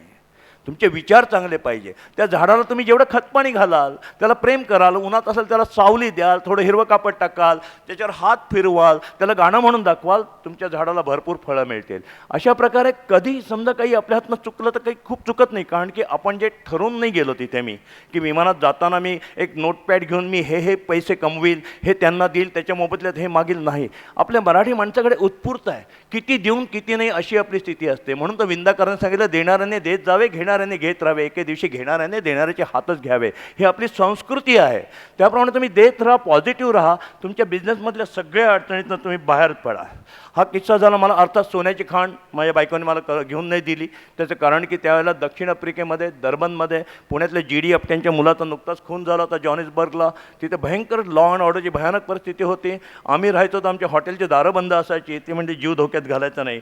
पण एक तुम्हाला उदाहरण देतो की मराठी माणूस म्हणून कधी छोटी स्वप्न बघू नका की मी काय सांगणार, कारण तिथे खरंच परिस्थिती अशी होती. ते पुस्तक माझ्याकडे कधी पुण्याला तुम्हाला दाखवाल असं जेवढं जाड पुस्तक आहे, प्रत्येक पुस्तकाच्या एका पानावर त्या कंपनीचा मालकाचा फोटो, त्याची मिलियन बिलियन, मला आत्ता अमेरिकेत काम करायला लागल्यापासून मिलियनचा अर्थ कळायला लागला, आणि बिलियन अजूनही मला कळत नाही, पण मिलियनचा अर्थ कळायला लागला.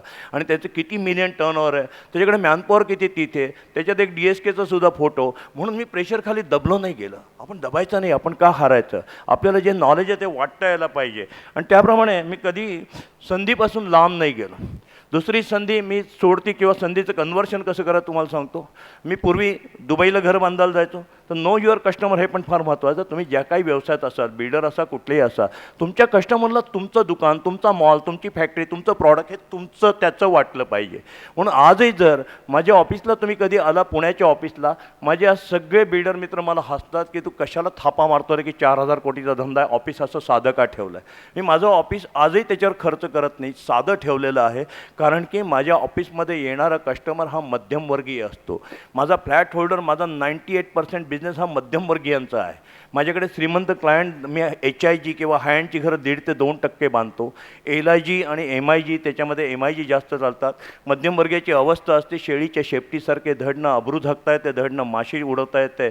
कारण की त्यांना HDFC लोन देईल का, प्लॅन सँक्शन आहे का, बिल्डर चांगला आहे का, असे 100 प्रश्न असतात. ते काही कुठे जाऊन अनऑफिशियल घर घेणार नाही. मग या लोकांना आपलं ऑफिस वाटलं पाहिजे. मी जेव्हा दादा 90 साली दुबईला, 90 काय 85-88ला दुबईला फ्लॅट विकायला जायचो, त्यावेळेला हॉटेलमध्ये फ्लॅट विकायला लागायचे. आपले बिल्डर लोकांच्या ऑफिसेसला परवानगी नव्हती. इव्हन आपण जर ब्रोशर दिले दुबईच्या एअरपोर्टला सोमवारी, तर बुधवारी परत द्यायचे की त्याच्यात काही धार्मिक विरोध नाही ना असं समजून ते द्यायचे. त्यावेळेला सगळे पुण्यात मुंबईचे बिल्डर 5 स्टार हॉटेलमध्ये दुबईचे राहायचे, तिथं घरं विकायचे. मी एकदम ऑर्डिनरी हॉटेलमध्ये राहायचो, माझे जास्त फ्लॅट विकले जायचे. कारण का, मी म्हणायचो की हा जो फ्लॅट घेणारा कस्टमर आहे ना, दुबईत नसला तरी तो नोकरदार आहे. तो माझ्याकडे जास्त यायचा. तो 5 स्टारला गेला तो काय म्हणेल, बघा साले आमच्या जीवावर कमवतात, सेलेबल सुपर बिल्डअप लावतात, पैसे काढतात आणि 5 स्टारला राहतात. हा बिल्डर आपला आहे. आपण आपल्या ग्राहकाचे आपले वाटलं पाहिजे. म्हणून माझं ऑफिस कधीही पुण्याला जर तुम्ही बघेल तर सिम्पल असतं. तुम्ही कधी फोन करा, होल्ड ऑन म्युझिक करा. भैरव कधी लावायचा, भैरवे कधी लावायची, मराठीतलीच भावगीतच लावायची, दुसरी लावायची नाही. कारण की तिथला क्लायंट माझा मराठी आहे, तो घेतो आहे. आणि त्याच्यावर भातुकलीच्या खेळामधले राजा आणि राणी अर्ध्यावरती डाव मांडेल असे दुःखद गाणं लागता कामा नये. माझ्या ग्राहकाला तेही दुःख होतं कामा नये. इतका बारीक विचार तुमचा एंड युजर जो कोण असेल, तुम्ही यातले कोणी कारखानदार असाल, दुकानदार असाल, काही लागू असतील गोष्टी, नसतील लागू, तर तो तुम्ही विचार करा. आणि या विचाराने बघा की कसा फायदा होतो. आणि छोट्या छोट्या गोष्टी आहेत. आपल्या मराठी लोकांना अतिथी देवो भव, अतिथी हे शिकवलेलं आहे. मी ते पुरेपूर करतो. माझ्या घरी 3 मारीची बिस्किटं नसतात, 300 मारीची बिस्किटं असतात 5 जण आले तर. मी तुम्हाला ते गमतीने सांगितलं. आजही माझ्याकडे, आमच्याकडे कधीही या, ब्रेकफास्टच्या वेळेला ब्रेकफास्ट, चहाच्या वेळेला चहा, जेवणाच्या वेळेला जेवण, त्याच्याशिवाय आम्ही कधीही जाऊन देत नाही. आणि मग एके दिवशी माझ्या ऑफिसमध्ये आमचा स्टाफ सगळीकडे आला. माझं ऑफिस जंगली महाराज रोडला संभाजी बागेसमोर आहे. ही 10-12 वर्षापूर्वीची गोष्ट सांगतो तुम्हाला. आणि त्यावेळेला स्टाफ म्हटलं, साहेब संध्याकाळी ना तुम्ही सगळ्यांना चहा बिस्किटं देताना ऑफिसमध्ये बसायला जागा नसते. सगळे 5:30-6ला आपल्याकडे तुडुंब, गिरायकाला बसायला जागा नसते. म्हणलं काय झालं? ते म्हणलं सगळेजण समोर संभाजी बागेत भेळ पाणीपुरी खातात आणि चहाची तल्लप, चहा फुकट मिळतं म्हणून इथे येतात. अरे म्हटलं मग काय वाईट झालं? एक छोटी मराठी वृत्ती. म्हणलं चांगलं आहे ना. तुम्ही कधी VT स्टेशनच्या बाहेर, आता आहे की नाही मला माहीत नाही, मी जुने संदर्भ सांगतो. मला मगाशी माझ्यावर गोखले मित्र आला माझ्यावर, तो म्हणला तुम्ही फार जुने संदर्भ सांगतात. आता मी नवीन युगामध्ये गेले 10-15 वर्षामध्ये माझे सगळे ओव्हरीज, माझे चायना, इस्रायल, फ्रान्स, कोरिया, नंतर जपान, इकडे माझे दौरे, दुबई इकडे चालू असल्यामुळे मला इथलं माहीत नाही. पण अजूनही तीच परिस्थिती असेल, काहीतरी त्याला नावं बदलली जातात.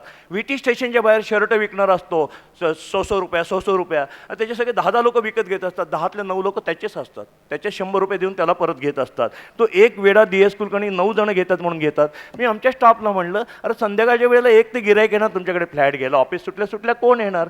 त्याला काय वाटेल, अरे वा DS कुलकर्णीच्याकडे फ्लॅट घ्यायला काही जत्रा भरली आहे. तुमच्या 10 चहाने जे जाहिरातीचा खर्च नाही होणार ते होणार आहे. तुम्ही अतिथी देवो भव हे जे आहे, मराठी माणसाने आलेल्या माणसाला भरभरून द्या. ते जेवायच्या वेळेला जेवण दिलंच पाहिजे. याचा फायदा कसा झाला तुम्हाला सांगतो. दादा तुम्ही पुण्यात असल्यामुळे, साक्षीदार असल्यामुळे मजा वाटते तुमच्याशी बोलताना. तर आमचे दादा एवढा मोठा माणूस आहे, दिलदार माणूस आहे आणि इझिली फोनवर पण उपलब्ध असतो. फक्त मी त्यांच्यासमोर भाषण करायला, आज क्रेडाईच्या अध्यक्षापुढे भाव खायला मिळतं, कोण सोडणार आहे? एक तर पुणेकर माईक हातात, समोर लोक टाळ्या वाजवत आहेत. आता लढाई अशीच मस्त चालू राहणार. दादा तुम्हाला एक गंमत सांगतो. आपलं घरकुल लॉन माहिती आहे तुम्हाला, समोर संजय राहतो त्या बिल्डिंग माहिती आहे. तो मालक टिपिकल कोकणस्थ ब्राह्मण मालक, त्याने त्याचे प्लॉट त्याच्या जातभाईला विकले. दुपारी मी जेवत होतो, माझं पी ए त्यांना समोर घेऊन आले. बरं, यातला एकही शब्द खोटा नाही, त्यांच्या नावासकट तुम्हाला नंतर सांगेल. मला पुराव्यासकट बोलायला फार आवडतं, कारण पुणेकरांना बोलेल तसाला पुराव्यासकट, खोटं नाही बोलणार काही. तर ते घेऊन आले, माझं पी एन त्याला जेवायला बसवलं. मला ते म्हणले डी एस कुलकर्णी माझी जागा विकायची आहे. मी म्हटलं सर सर सर एक मिनटं, मस्त जेवा तर खरं. बघा मस्तपैकी वांग्याचं भरीत आहे, तर मस्तपैकी काकडीची कोशिंबीर, आधी जेवा मग आपण बोलू. आणि त्यांना मी बोलून नाही दिलं, त्यानं जेवायला घातलं. जेवण झालं ते म्हणले मला काही विचारायचं नाही आहे, मी कोरा कागद ठेवतो, तुम्हाला पाहिजे त्या किमतीला हा प्लॉट घ्या. म्हटलं काय झालं, एवढी जेवणाने काय जादू केली? अहो ते म्हणले आधीच्या बिल्डरकडे गेलो, आमच्या जातभाईकडे. तिथे गेलो तर तिथे साधारणतः 1-1:30च्या वेळेला होते, ते जेवायला घरी चालले होते. मी म्हातारा माणूस, मी जमीन घेऊन आलो. जमीन मालकाला एक प्रकारचा इगो असतो, त्याची जमीन आहे शेवटी आम्हाला बिल्डरला. आणि त्याची पी ए म्हणते साहेब घरी जेवायला चालले, 4 वाजता आत्ता या. मला राग आला की मी 5 मिनटं दारात उभा आहे आणि तो बिल्डर माझ्या अंगावरनं घरी जेवायला त्याच्या BMW गाडीतनं चालला आहे आणि मला म्हणतो की तुम्ही 4 वाजता या. मला राग आला म्हणून मी तुमच्याकडे आलो. तुमच्याकडे आलं तर उलटं आलं, तुमचा पीएने हाताला धरून जेवायला नेलं, तुमच्या शेजारी बसवलं. एक जेवणाची, मी काही मुद्दाम जेवणाकरता काही केलेलं नाही, पण आपली वृत्ती अशी पाहिजे, देत राहायची, पेरते व्हा, हा जो पक्षी सांगतो ना ते करत राहायचे. मग बघा किती फरक पडेल. हॉस्पिटॅलिटी, जे तुम्हाला गुजराती मारवाडीच्या घरात कधी गेला तर तो माणूस तुम्हाला दाराच्या रस्त्यापर्यंत सोडायला येतो. तुम्ही तुमच्या घरी जर पाहुणा आला तर त्याला फ्लॅटचं दार तो गेला की धपक्कन बंद करता, तसं नका करू ना. त्याला खालपर्यंत रस्त्यावर त्याला त्याच्या कारचं दार उघडून द्या, त्याला टॅक्सीत बसून द्या. हॉस्पिटॅलिटी हा तुमचा स्वभावधर्म दाखवतो, तो खूप आवश्यक आहे. कपाळाला आठ्या कोणी पाहुण्या आला तर तो गेल्यावर घाला बायकोसमोर, पण त्याच्यासमोर कपाळाला आठ्या कधी घालू नका. मग बघा तुम्हाला खूप फरक दिसेल. संधीमधनं जसं मी तुम्हाला अजून 2-3 किस्से सांगतो, त्यातलं काही ग्रॅब केलं, काही सोडून दिल्या. मी दुबईला, मागाशी दुबईचं सांगत होतो. दुबईला जेव्हा मी जायचो तेव्हा पूर्वी मी इकॉनॉमीने जायचो. मग मात्र मला 1-2 गुरु भेटले, ते म्हणले इकॉनॉमीने नाही जायचं, असं नाही चालणार, तुला बिझनेसनी जायला पाहिजे. थोडे पैसेही आले, माझा खिसा फुगला, मग मी इकॉनॉमी क्लासचं खर्च वाचून बिझनेस क्लासने जायला लागलो. दुबईचं एमिरेटचं फ्लाईट असायचं, आता हे पण स्टोरी जुनी आहे. एमिरेटच्या फ्लाईटमध्ये बिझनेसमध्ये बसलो की नॅचरली आम्ही ताबडतोब तो सिनेमा सुरू करायचा. आत्तासारखं टी व्हीचं जग नव्हतं त्यावेळेला. आणि त्या सिनेमामध्ये, त्या दुबईच्या सिनेमामध्ये, एमिरेटच्या फ्लाईटमध्ये 90% ते साऊथ इंडियन सिनेमा असतात. त्यांच्याकडे आजही साऊथ इंडियन लोकांची मेजॉरिटी जास्त आहे. मी सिनेमा बघायला सुरुवात केला. हिंदी सिनेमा डब केलेला, कुठनंही बघा, कुठनंही सुरू करा, काही फरक पडत नाही आपल्याला, त्याची लिंक लागते. आणि माझ्या शेजारी एक गोरा माणूस बसला होता. मी सिनेमा बघतोय, आता ती जे काय समोर नटी आली, नाचते, हालते, आपण असं बघणारच ना. त्याने मला 2दा विचारलं, हू इज दिस ॲक्ट्रेस? यानं म्हणलं मला काय कळलं नाही. Who is this actress? नाही, I am sorry, I don't know. कारण ती साऊथ इंडियन नटी डबिंग तर कुठे ऐकतो. असं 2दा झालं. मी त्याला विचारलं, व्हॉट इज युअर प्रॉब्लेम? तू का मला सारखा विचारतो ही नटी कोण आहे? तो म्हणला, मी आत्ता मुंबईतनं एका मोठ्या नटीला भेटून आलेलो आहे आणि तू सारखा लहान मुलासारखा क्युरियासिटीने सिनेमा बघतोय म्हणून मी तुला विचारतोय. तर तू म्हणलं कुठल्या नटीला भेटून आला? तो म्हणला मी माधुरी दीक्षितकडे जाऊन आलो. माधुरी दीक्षित 10 वर्ष माझ्या बोर्डावर होती, माझी पार्टनर होती. आणि हा माधुरी दीक्षित नाव गेलं. म्हटलं का, तिच्याकडे का गेला? तो म्हटलं की तिच्याकडे मी गेलो, मी फ्रेंच परफ्यूमचा परफ्युमर आहे, मॅन्युफॅक्चरर आहे. मला ब्रँडिंगला, त्यावेळेला माधुरी टॉपला होती, मला ब्रँडिंगला माधुरी पाहिजे. माधुरी दीक्षित तर भेटलीच नाही. तिचा जो राकेशनाथ उर्फ रिकू नावाचा सेक्रेटरी आहे, त्यांनी मला पूर्ण खेळवला. मला एवढी किंमत मागवली की मला अशक्य आहे त्याला देणं. आणि असं सहज तिथनं मार खाऊन आत्ता आलो या इथे. मी विमानात बसलं, तू शेजारी दिसला म्हणून तुला विचार, तू काय बघतं? मी म्हटलं थांब. माझ्या बॅकेतनं लगेच मी ब्रोशर काढलं. आमचं ब्रोशर भारी, डी एस कुलकर्णीचा कशाला मी थोबाड छापतोय पहिल्या बांधून, आम्ही माधुरी दीक्षितचं छापायचं. से म्हटलं शी इज माय पार्टनर, डायरेक्टर कशाला म्हणा. मग तो म्हटलं झालं मग माझं काम. म्हणलं नाही नाही, झालं कसं? तो म्हटलं how much money you want as a brokerage? म्हणलं I am not a broker. What nonsense? Broker म्हणून राग येतो. What you mean? मग त्याला तिथे म्हटलं की तू आधी तुझे शब्द मागे काय, गेट आउट. रिकूपेक्षा मी काय सेक्रेटरी वाटलं का ब्रोकर वाटलं? म्हणलं, तो म्हणलं कशाला गरम होता? If you want to make a manufacturing the perfume Madhuri दीक्षितच्या नावाने, ओके टेल मे. माझी 55% इक्विटी, तुझी 45%. मला माहिती तो देणार नाही. तू पार्टनरशिपवर बोल ना. माझ्या खिशात पैसे आहेत की नाही मला माहीत नाही, माधुरी दीक्षित हो म्हणेल की नाही माहीत नाही, पण संधी कशाला म्हणतो. तर आम्ही 3 दिवस खेळलो त्याच्याशी. अर्थात तो साऊथ आफ्रिका आणि हा माधुरीचा बिझनेस मला सिनेमा क्षेत्र फारसं झेपलं नाही. सिनेमा क्षेत्रावरनं सांगतो, असंख्य उद्योग झाले म्हणून सिनेमा क्षेत्रामध्ये मी सिनेमा काढणारी अशा शक्तीने अगदी 6 महिन्यापूर्वीपर्यंत होतो. मी लहानपणी कॉलेजला असताना एक सिनेमा मॅटिनीचा घ्यायच्याऐवजी सकाळच्या मॉर्निंग शोला घेतला. सिनेमात एवढा सपाटून मार खाल्ला तेव्हा कानाला खडा लावला की नाही घ्यायचा. कॉलेजच्या जीवनामध्ये असताना सिनेमाचं वेळ सगळ्यांना असतं. आम्ही 3-4 मित्र एकत्र आलो. वडिलांनी चांगली फी दिली होती. आम्ही म्हटलं आपण मॅटिनी शो लावू. पूर्वीच्या काळी मॅटिनी शो असायचा, त्यात पैसे मिळायचे. पण मॅटिनीचे मोनोपॉली असायचे, ते आम्हाला मिळणार नाही. आम्ही कॉलेजची पोरं 16-17 वर्षाची, कोण आम्हाला देणार. मग आम्ही काय केलं की पुण्याला एक अप्पावन चौकामध्ये एक दुकान, नाव विसरलं होतं, तिसऱ्यामधलं डिस्ट्रीब्युशनचं होतं. त्यांच्याकडनं म्हटलं तुम्ही आम्हाला सकाळचा शो लावतो, तुम्ही आम्हाला रीळ भाड्याने देता का? देतो म्हणाले. आता बालबुद्धी, पण आम्ही कधी कोणाचे सल्ले घेतले नाही. सल्ले घ्यायला पाहिजे पण घेतले नाही. आम्ही आमच्या बालबुद्धीप्रमाणे आम्ही असं ठरवलं. ते म्हटलं कुठला सिनेमा आहे तुमच्याकडे द्यायला? ते म्हटले रंगल्या रात्री आशा. आता आम्हाला काय माहिती रंगला, आम्हाला वाटलं तमाशा सिनेमा आहे. रंगल्या रात्री अशा तमाशा असं समजून आम्ही आर्यन टॉकीज मंडईतलं बुक केलं. सकाळी 9चा खेळ आणि मस्तपैकी तिघांची मुलांची फी बी सगळी आम्ही वडिलांना दिलेली. आपण म्हटलं पुढच्या रविवारी सिनेमा सगळे पैसे परत मिळतील, त्यात घातले. आणि सकाळी त्या पडद्याला नारळ फोडणे, हार घालणे, 3-3दा नमस्कार करणे, भीमरूपी महारुद्र म्हणणे सगळं केलं. आणि 9च्या खेळाची तिकीट विक्रीची बारी ओपन केली आणि फक्त 22 लोक आले. म्हणलं अरे बापरे, सगळे पैसे गेले वाया. मग लक्षात आलं की अरे काय हा प्रकार आहे. कारण की रंगल्या रात्री अशा तमाशापट नसून तो एक शास्त्रीय संगीतावर आधारित काहीतरी वेगळा सिनेमा, हे कळायला वेळ लागली. दुसरं आम्ही इतके बावट ठरलो, अरे तमाशा कधी सकाळी 9ला येईल का? वाजले की 12 हा रात्री येईल ना तमाशा बघायला. तर केवळ मंडईमध्ये आर्यन टॉकीज म्हणून आम्ही ते गृहीत धरून काढले. दुसरी चूक केली. या दोन्ही चुकीमुळे फटका खाल्ल्यामुळे मी आयुष्यात ठरवलं की बाबा रे, आयुष्यात सिनेमाच्या नादी लागणार नाही. पण त्यानंतर मराठी सिनेमावाले, मराठी नाटकवाले आले. माधुरी दीक्षित माझ्याशी गोड गोड भांडली की पार्टनर म्हणतो, डायरेक्टर म्हणतो, हिंदी सिनेमा काढत नाही. म्हटलं मी नाही काढणार. आणि अशा करत करत आजपर्यंत काढला नाही. पण ऑपॉर्च्युनिटीमध्ये आता मात्र गेल्या 6 महिन्यापूर्वी चक्क सिनेमा क्षेत्रात आम्ही गेलो. DS कुलकर्णी मगाशी आमचे ॲडव्होकेट साहेब सांगत होते की ब्रँडिंगचं किती महत्त्व आहे. प्रत्येक गोष्टीत आम्ही म्हणतो ब्रँडिंग पाहिजे. चक्क आम्ही मराठी नाही, हिंदी नाही, तमिळी नाही, चक्क हॉलिवूडला गेलो आणि DSK एंटरटेनमेंट नावाची आम्ही कंपनी काढली आहे. आणि तिथे आमचं प्रोडक्शन पण सुरू झालं. It's a animation, it's a serial 52 आठवड्याची.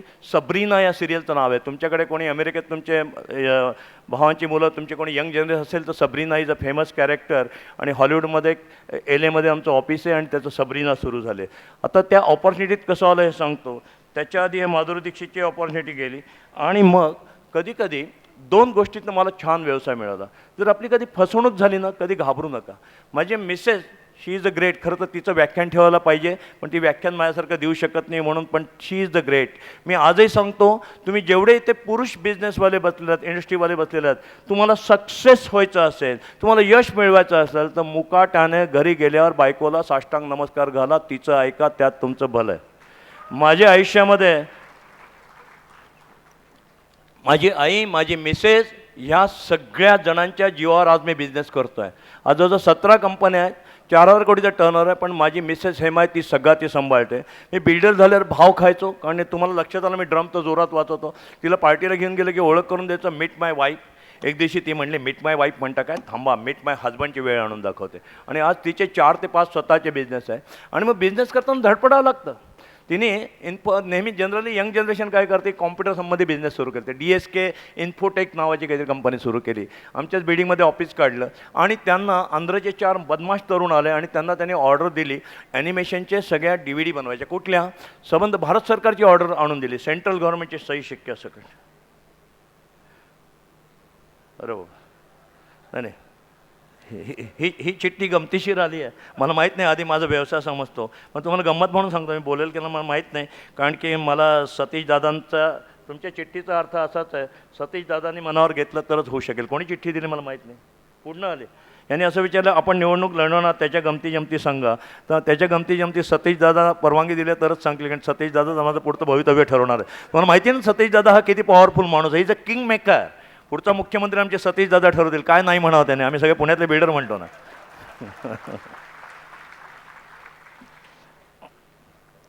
आणि मिसेसने हा बिझनेस सुरू केला. तिला आंध्रच्या तरुणांनी ऑर्डर दिली, सगळे सही शिक्के सगळ्या सकट. आणि माझं, ती म्हणली मी तुमची मदत घेणार नाही, आमच्याकडे सगळे आम्ही स्वतःच्या पायावर उभे राहतो. आणि त्याप्रमाणे त्यांना राणा प्रताप, सगळ्या इतिहासाच्या हिस्ट्री, अशा सगळ्या DVD बनवायचं काम मिळालं. भारत सरकारचं. आता रायटिंगमध्ये काम आणि मग काम मिळाल्यानंतर निम्मं काम झालं. आता ते निम्मं काम झालं, जवळजवळ 35 लाख रुपये खर्च झाला. त्याला सगळ्या DVD देऊन दिल्लीला सबमिट करायला आल्या. तेव्हा तो म्हणला आता तुमच्या सगळ्या सबमिट केल्या, परचेस ऑर्डर दिली, तुम्हाला चेक 4 दिवसात मिळेल. तसं पत्र पण दिलं की we have accepted your DVD असं गव्हर्नमेंटचं पत्र, सगळं सही शिक्क्याचं, ते 3 सिंह असलेलं. आता तुम्ही आम्हाला आमचं ठरलेली फी 17 लाख द्या. त्यामुळे मिसेसने त्यांना 17 लाख दिले. पुढे 35 लाखाच्या DVD नाही आणि ते पैसेही येत नाही. मिसेस म्हणली आता तुमची मदत घेते. म्हटलं काय झालं? आता जाऊन तुम्ही तुमचं जो काय रुद्रावतार तो धारण करा आणि जा. दिल्लीला गेलो. प्रकाश जावडेकर आमचा वर्गमित्र, एका वर्गात आम्ही बसायचा. तो खासदार झाला, मी बिल्डर झालो. तो भाजपचा झाला, मी मायावतीचा झालो, म्हणजे पडलेला खासदार झालो मायावतीचा. आणि मग त्याच्यामध्येला गेलो तेव्हा लक्षात आलं की सगळं बोगस ऑर्डर होती. आता ही फसवणूक झाली, काय करायचं? मिसेस म्हणजे अजिबात घाबरायचं नाही. 35 लाख गेले, म्हणजे 35 लाखाची ऑर्डर होती. बनवायला तेवढा खर्च नाही आला. बनवायला त्या DVD बनवायला काही 5-6 लाख खर्च आला असेल. 17 लाख हे तरुण घेऊन गेले. आता पहिला प्रश्न की माझे 2 गोष्टी नेहमी सांगून गेले ज्या मी माझ्या डोक्यावर पूर्णपणे प्रभावी आहेत, की 2 कोटवाल्यांच्या नादी आयुष्यात लागायचं नाही. कृपया कोणी वकील असतील तर माफ करा. माझी आई म्हणायची काळ्या कोटवाल्याच्या नादी लागू नको. म्हणजे काय? कोर्टाची पायरी चढू नको. व्यापार करायचा ना, तू मोठ्या बापाचा बाबा, जाऊ देवा, भांडू नको. त्यामुळे भांडाभांडीत वेळ घालू नका आयुष्यामध्ये.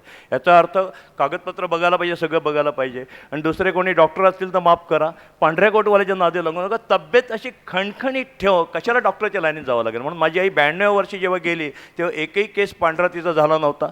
सगळे डोक्याचे केस काळे होते. आज माझ्यावर मात्र वेळ अशी आहे, थोबाड काळं करत नाही पण मला डोकं काळं करावं लागतं. पण आईला कधी ते करावं लागलं नाही. कानाला कधी तिला श्रवण यंत्र नाही, चष्मा नाही, आणि कष्टाची जमीन. आणि तिचं वैशिष्ट्य म्हणून की तुम्ही अशा प्रकारे काम करा की तुम्हाला डॉक्टरकडे जायचीच गरज नाही. मित्रांनो, कष्ट करून करून, काम करून करून आजारी पडलेलं मला एकतरी दाखवा तुम्ही की खूप कष्ट करतो आणि आजारी पडला. जा डॉक्टरच्या बाहेर तुम्हाला सगळे श्रीमंत लोक, अळशी लोक त्यांच्याकडे लाईनीत उभे असतील, टेन्शन घेतात पैशाच्या नावाखाली. ते त्यामुळे त्या दोन्हीपासून लांब राहायला पाहिजे. म्हणजे मिसेसने म्हणजे नाही भांडायचं यांच्याशी. कुठे आंध्रला जा, तक्रारी करा, गेले ते अक्कलखाती गेले. आता आपण DVD तर तयार केल्यात. आम्ही DVD आमच्या सगळ्या येणाऱ्या क्लायंटला बक्षीस दिलं, जे जे फ्लॅट घेतात त्यांना. त्याच्यामध्ये लंडनमध्ये एक अजय मलोनी नावाचा आमचा एक क्लायंट होता फ्लॅट घेणारा, त्याच्याकडे गेली. त्याने ती DVD फ्रान्सच्या सुपिन्फोकॉम ग्रुप आहे जो ॲनिमेशनचं स्कूल कॉलेज चालवतात, तर तिथे नेऊन दिली. या अर्थाने की त्याला असं वाटलं की आपल्याला आउटसोर्सिंगचे काही फ्रान्समधनं कामं मिळतील. ॲनिमेशनचा बिझनेस फ्रान्समध्ये फार मोठा आहे अमेरिकेपेक्षा. तिथे नेऊन दिले. ते ॲनिमेशनच्या कॉलेजच्या मुलांनी जेव्हा ती DVD पाहिली तिथल्या संस्थेने, तेव्हा म्हणले की अरे हे काय वेगळे, इंडियामध्ये एवढ्या क्वालिटीचं काम होतं. त्यांनी आम्हाला अप्रोच केला आणि आज आम्ही त्यांचे पार्टनर झालो. पुण्यामध्ये आम्ही 3 कॉलेजेस काढले. फ्रेंच गव्हर्नमेंट माझं पार्टनर आहे. एक फसवलेली DVD मी अजय मलोनेला दिली. अजय मलोने काय करावं त्याचा फ्रेंच कॉन्टॅक्ट होता, त्यांनी त्या इन्स्टिट्यूटमध्ये दिली. तिथनं पत्र आलं, फोन आला, हेमा भेटायला गेली आणि 3 कॉलेजेस काढले. They are my partner. Curriculum त्यांचं आज 35 गोरे लोक आमच्याकडे शिकवायला आहेत. मला त्यांना युरो सॅलरी द्यावं लागते. दादा तुम्हाला माहिती आहे आमच्या कॉलेजचं उद्घाटन प्रेसिडेंटनी प्रतिभाताई पाटलांनी मागच्या वर्षी केलं. आणि एका फसवणुकीतनं आम्ही आज काय केलं तर 200 कोटीची इन्व्हेस्टमेंट असलेल्या आमच्या 3 इन्स्टिट्यूट उभ्या राहिल्या. एक आहे ॲनिमेशन, 5 वर्षाचा मास्टर डिग्री कोर्स. ॲनिमेशन म्हणजे आज भारतात शिकवतात ते नाही, रावण कसा बनवायचा किंवा तुम्हाला अवतार कसा बनवायचा हे शिकवलं जातं. तिथलं थिएटर जे आहे, आमचं इथलं थिएटर जे आहे, ते थिएटरमधला प्रोजेक्टर हा जगातला एकमेव प्रोजेक्टर आहे. आणि फ्रेंच लोक असल्यामुळे सगळी टेक्नॉलॉजी मिळते. एका फसवणुकीतनं हे झालं. आणि या ॲनिमेशनचे फिल्म आमची जी आता मुलं तिथे बनवतात ते बघायला दर महिन्याला जगातनं ज्युरी येतात. हे टेक्निकल कोर्सेस आहेत. त्यातले हॉलिवूडच्या ज्युरींना हे कॉलेज आणि हे विद्यार्थी आवडले. त्यांनी आम्हाला ऑफर दिलं की या मुलांच्या भल्याकरता आपण हॉलिवूडमध्ये सिनेमा तयार करू आणि हॉलिवूडमध्ये तुम्ही या मुलांनाही जॉब मिळेल. पैसे नाही मला घालावे लागले. आता त्यांनी मला इक्विटी दिली माझं इन्फ्रास्ट्रक्चर बघून की एका फसवणुकीतनं हिंमत न हरता. त्याच्याऐवजी मी आंध्राला गेलो असतो, कोर्टात गेलो असतो, पोलीस कंप्लेंट गेली असते, काय मिळालं असतं? ते मुलं पण सापडली नसती. त्याच्याऐवजी माझ्याकडे केवढा मोठा बिझनेस आला. तेवढाच नाही, गेम डिझायनिंगचा बिझनेस आला. गेम डिझायनिंग आज जगातली नंबर 1ची इंडस्ट्री. आमच्याकडे 5 वर्षाचा मास्टर डिग्री कोर्स आहे. आणि त्याच्यावर प्रॉडक्ट डिझाईनचा आला. प्रॉडक्ट डिझाईनमध्ये नायकेच्या शूजपासून, चष्म्याच्या गाडीपासून ते फरारी कारपर्यंत अशा प्रकारचा एक बिझनेस एका फसवणुकीतनं मिळाला. आम्ही म्हणलं नाही लढायचं, अशी हिंमत नाही हरायची. किंवा माझी टोयोटाची डीलरशिप कशी मिळाली त्याचा पण किस्सा छान आहे, तुम्हाला सांगतो. मित्रांनो, फक्त एकच हात जोडून विनंती आहे, पाहुण्यांचं मला माहीत नाही, तुम्हाला ज्या क्षणी वाटेल त्या क्षणी पुणेकर पद्धतीने टाळ्या वाजवा. मी माझं भाषण लगेच गुंडाळेन. पुणेकर पद्धतीच्या टाळ्या म्हणजे कशा असतात माहिती आहे का? अगदी बारीक वाजवतात. त्या कोपऱ्यात 2, मग या कोपऱ्यात 2, मग या कोपऱ्यात 2, सारे ग म. सो जोरजोरात वाजवलं तर मी चालू ठेवेल. मला माहीत नाही यातला काय नियम आहे. ओके.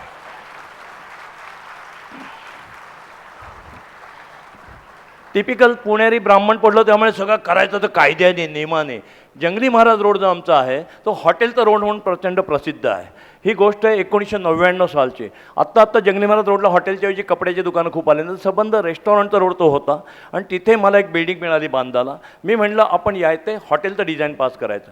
जेवढी म्हणून जंगली महाराज रोडला हॉटेल आहेत ती हॉटेल शोरूम म्हणून पास केली जातात, कारण कायद्याने कॉर्पोरेशनकडनं हॉटेल पास करणं फार डिफिकल्ट आहे. त्याचं किचन, त्याचं फायर, त्याचं पार्किंग. आणि आम्ही तर म्हटलं नियमाने जे कराल ते आयुष्यात नियमाने करायचं, नियम सोडून एकही काम नाही करायचं.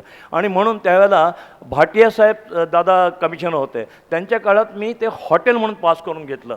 रोहित नावाची बिल्डिंग आहे कामत सेंट्रल पार्कला लागून तिथे. आणि हॉटेल पास केल्यानंतर असं लक्षात आलं की अरे कोणी आपल्याला गिरायकच फिरकत नाही आहे, कारण रेस्टॉरंट मला माझे त्याचे 1,80,00,000 पाहिजे होते. फक्त वर्षात 4 गिरायक आलं. एक गिरायक विकत घ्यायला आलं, ते म्हणले 90 लाख देईल, म्हणजे निम्मे पैसे. उरलेले 3 गिरायक म्हणले भाड्याने देतं का? भाड्याने पण नाही, ते पर्सेंटेजमध्ये देणार, काही गल्ला गोळा आला तर. मग मी म्हटलं की आपण असं काय करायचं, मग आपणच का नाही हॉटेल करायचं? जर मी हॉटेल म्हणून बांधलं तर हॉटेल का नाही करायचं? आणि म्हणून मग हॉटेल करायचं तर मग डोसा इडली कशाला करू? करायचं ते भव्य, किरकोळ करायचंच नाही, जोरदार करायचं. आणि मग मी चक्क म्हटलं की डोसा इडली करणार नाही, तो बार करणार नाही, परमिट रूम करणार नाही. त्यावेळेला मॅकडॉनल्ड पुण्यात नव्हतं. मी येलो पेजेस म्हणून अमेरिकेतनं मॅकडॉनल्डचे पत्ते शोधून काढले. आम्ही करस्पॉन्डन्स सुरू केला. मार्केटिंग लहानपणापासून रक्तात असल्यामुळे त्यांना पुण्याचं वर्णन, आमचं वर्णन खूप छान आहे, याच्यावर चांगली जागा नाही. आम्ही त्यांना पत्र पाठवलं. त्या पत्र का ईमेल माझ्या लक्षात नाही, 99 साली ईमेल होते की नाही तुम्ही सांगू शकाल, माझ्या लक्षात नाही आता. आणि आल्यानंतर त्यांचं उत्तर आलं की सॉरी, पुण्याचं रिजन हे दिल्लीच्या अंडर येतं, तुम्ही दिल्लीच्या या व्यक्तीला कॉन्टॅक्ट करा, त्याच्या अंडर तुम्हाला घ्यावं लागेल. आयुष्यामध्ये नोकरी करायची नाही, सब फ्रँचायझी करायची नाही. लहानपणी शपथ खाल्ली होती. जेव्हा मी वर्तमानपत्र टाकत होते तेव्हा मला एक थोबाडीत मालकाने दिली होती, अर्धा तास उशीर झाला, तेव्हा मी शपथ खाल्ली होती की मी आयुष्यात नोकरी करणार नाही. तर सब फ्रँचायझी का करू म्हणून मी त्यांना सारखी पत्र लिहिली. जवळजवळ मी त्यांना 6 महिने छळलं की तुम्ही मला मॅकडॉनल्ड पुण्यात देणं हे कसं चांगलं आहे. शेवटी त्यांनी कंटाळून उत्तर पाठवलं की तुम्ही एवढे मॅकडॉनल्डचे फॅन दिसत आहेत, तर आमची साऊथ इंडियाची फ्रँचायझी पूर्ण ओपन आहे, तुम्ही तिथे चला. तुम्हाला बेंगलोर, चेन्नई, तुमचा केरळ हा पट्टा चालणार असेल तर तुम्ही इंटरव्ह्यूला तिथे या बेंगलोरमध्ये. म्हणजे बेंगलोरच्या 2 डायरेक्टर मित्रांची मुलं आहेत. MKP शेट्टींचा मुलगा आहे, पांडुरंग शेट्टींचा मुलगा. नंतर दुसरा आमचं भगवत म्हणून महाराष्ट्र बँकेची पूर्वी चेअरमन होते, त्यांचा मुलगा श्रीकांत. त्या 2 मुलांना म्हटलं चला रे मुलांना बाहेर, तुम्हाला मी मॅकडॉनल्डची साऊथची एजन्सी मिळवून देतो. आणि आम्ही बेंगलोरला गेलो. ताज हॉटेलमध्ये इंटरव्ह्यू होता, तो पूर्ण प्रिपरेशनने दिला. त्यांनी आम्हाला ती एजन्सी डिक्लेअर केली. तेव्हा हा जो आमचा श्याम शेट्टी होता, शेट्टींचा मुलगा, तो म्हटलं अंकल तुमच्या मंगेशकरता, माझा एक डॉक्टर जगताप नावाचा मित्र आहे, माझ्याकडे यंग मुलांची खूप फौज आहे, मी एकटा नाही, आमच्याकडे कुलकर्णी आडनावाचा काही संबंध नाही, जो कष्ट करतो तरुण मुलगा तो माझा असतो. मंगेश जगतापबरोबर मी अमेरिकेला चमचे पाठव, इंग्लंडला द्राक्ष पाठव, आंबे पाठव असा बिझनेस करत होतो. तर म्हटलं की अंकल तुम्हाला मंगेश केली आहे, टोयोटाची डीलरशिप का घेत नाही? म्हटलं मला ॲटोमोबाईल लाईनला नाही यायचं. तो म्हटलं नाही, टोयोटा 8 महिन्यात सुरू होती आहे आणि पुण्यातली डीलरशिप किर्लोस्करांना दिली होती, पण किर्लोस्कर स्वतः त्यात पार्टनर असल्यामुळे ते ऐन वेळेला विड्रॉ झाले की आपण मालक असताना कशाला डीलरशिप करायची ते शोधतायत. It's a good opportunity. मी म्हटलं मला नाही यायचं धंदा. तर म्हटलं अंकल नाही आओ, तुम एक काम करो, कल मेरे सुबह शोरूम में आओ. त्याच्याकडे 2 व्हीलरची एजन्सी होती आणि त्यांनी नुकतीच सँट्रो त्यावेळेला आली होती 1999 साली, हुंडाईची. त्याच्या शोरूमला सकाळी बघायला गेलं, 600 फुटाची शोरूम आणि बसायला जागा नाही. मारुतीला पहिली कॉम्पिटिशन आलं ते स्मॉल कार, हे लोक फॉर्म भरतात. ह्याला म्हटलं आपल्याकडे तर दुकान आहेत, ते हॉटेलची जागा आहे, आपण मंगेशकरता हे टोयोटा घेऊया ना. आणि तिथनं उठलं आणि MG रोडला सान प्लाझा नावाची बिल्डिंग आहे, काय साना प्लाझा, तिथे टोयोटाचं ऑफिस होतं. तिथे जाऊन इंटरव्ह्यू दिला आणि टोयोटाची डीलरशिप घेऊन आला. आता बघा गमतीने मी बेंगलोरला का गेलो, मॅकडॉनल्डला त्याची डीलरशिप मिळाला, फ्रँचायझी मिळाला. मॅकडॉनल्ड म्हणजे काय, वडापाव, 2 पावाच्या मध्ये एक वडा टाकतात, त्याला काय ते काय मॅकी फिकी काय म्हणतात ते.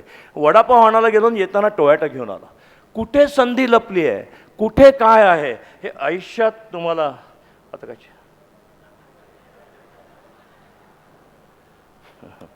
मला भाषण आवरावं लागेल, थँक्यू.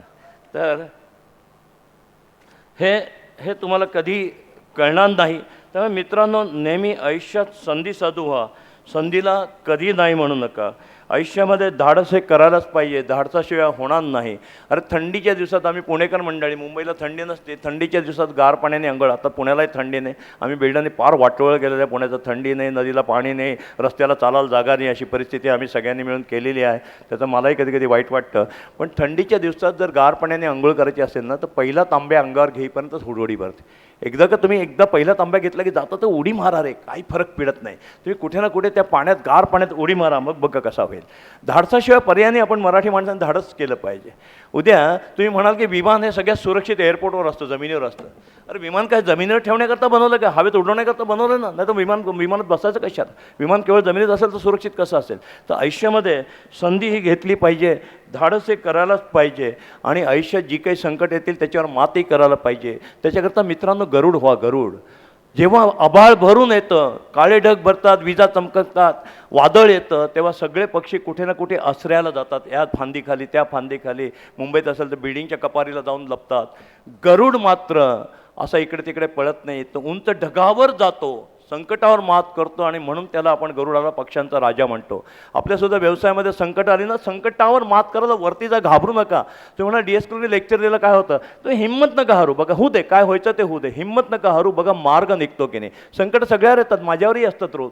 एव्हरी डेचं संडे नसतोच, सॅटर्डे हा येतोच. त्यामुळे कुठल्याही प्रकारे तुम्ही संकटांनाही घाबरू नका. मित्रांनो, आज आयुष्यामध्ये काम करायचं असेल तर आपण संकटानं कधीच घाबरू नका. राजा आणि लक्ष्मीची गोष्ट आहे ती तुम्हाला सांगतो, रानातला झरा सांगतो, माझी 2 स्वप्न सांगतो आणि माझे बाकीचे विषय. मला परत कधी संधी दिली आणि दिवसाच्या सत्राला तर नक्की येऊन मी तुमच्याशी बोलेल की आज काही झालं तरी राजा आणि राजापुढे शनी आणि लक्ष्मी आली. ती सगळ्यांना गोष्ट माहिती आहे, कारण की ते स्वतः साळगावकर साहेब आहे की राजाकडे शनी आणि लक्ष्मी दोघंही आले आणि एकदम तावातावाने आले आणि म्हणाले की आमच्यातलं सुंदर कोण सांग, तुम्हाला ही गोष्ट माहिती आहे पण तरी पण ऐका.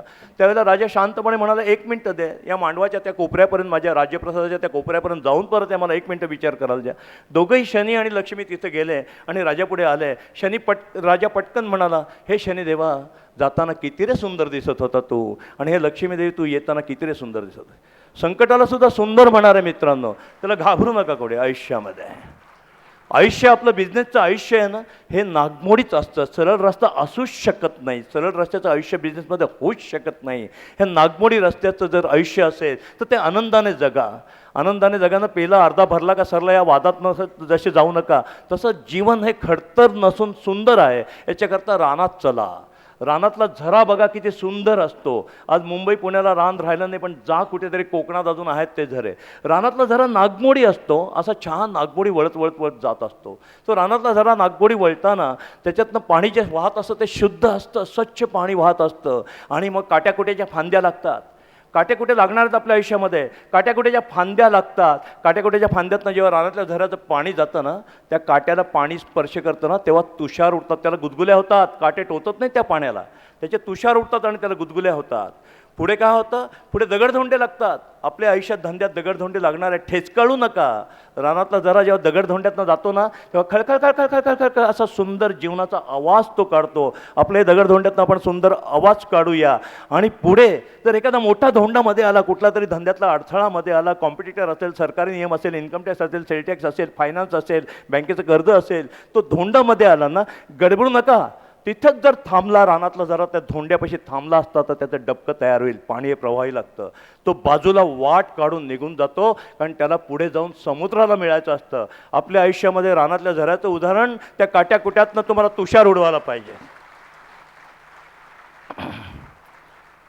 मी आजही भरपूर कामं करतो.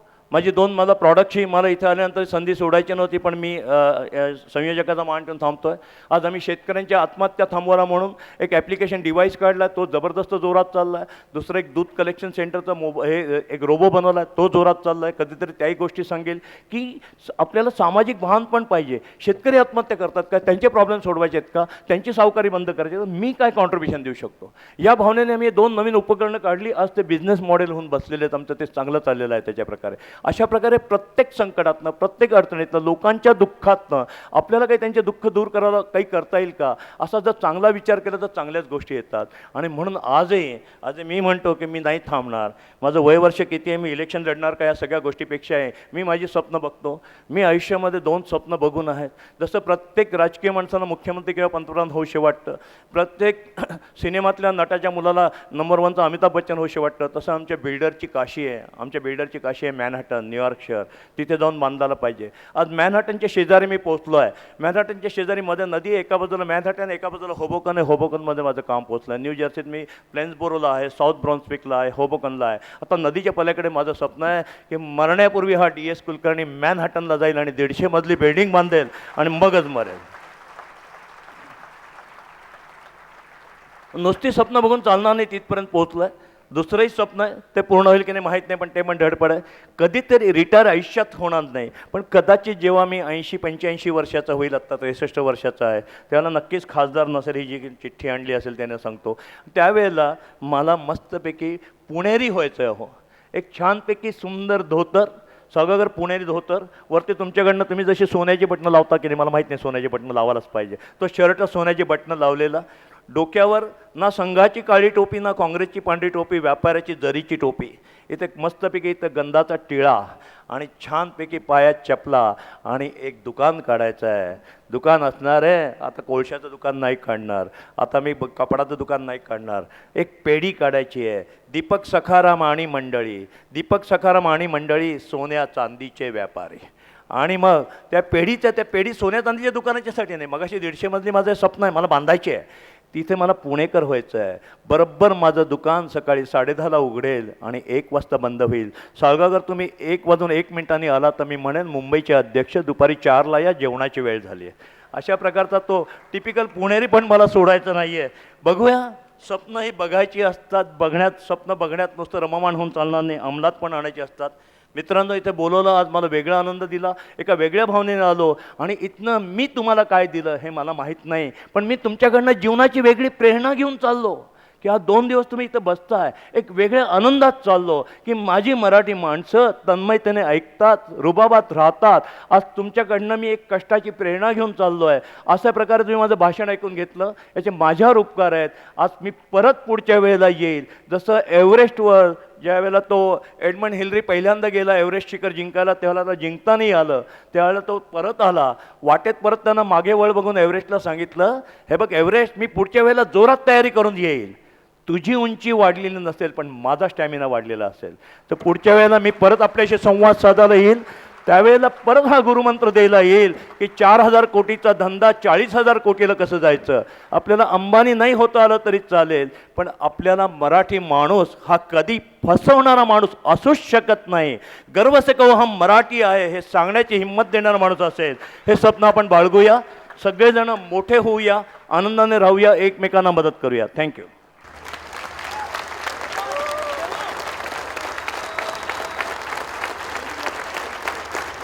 धन्यवाद DSP साहेब.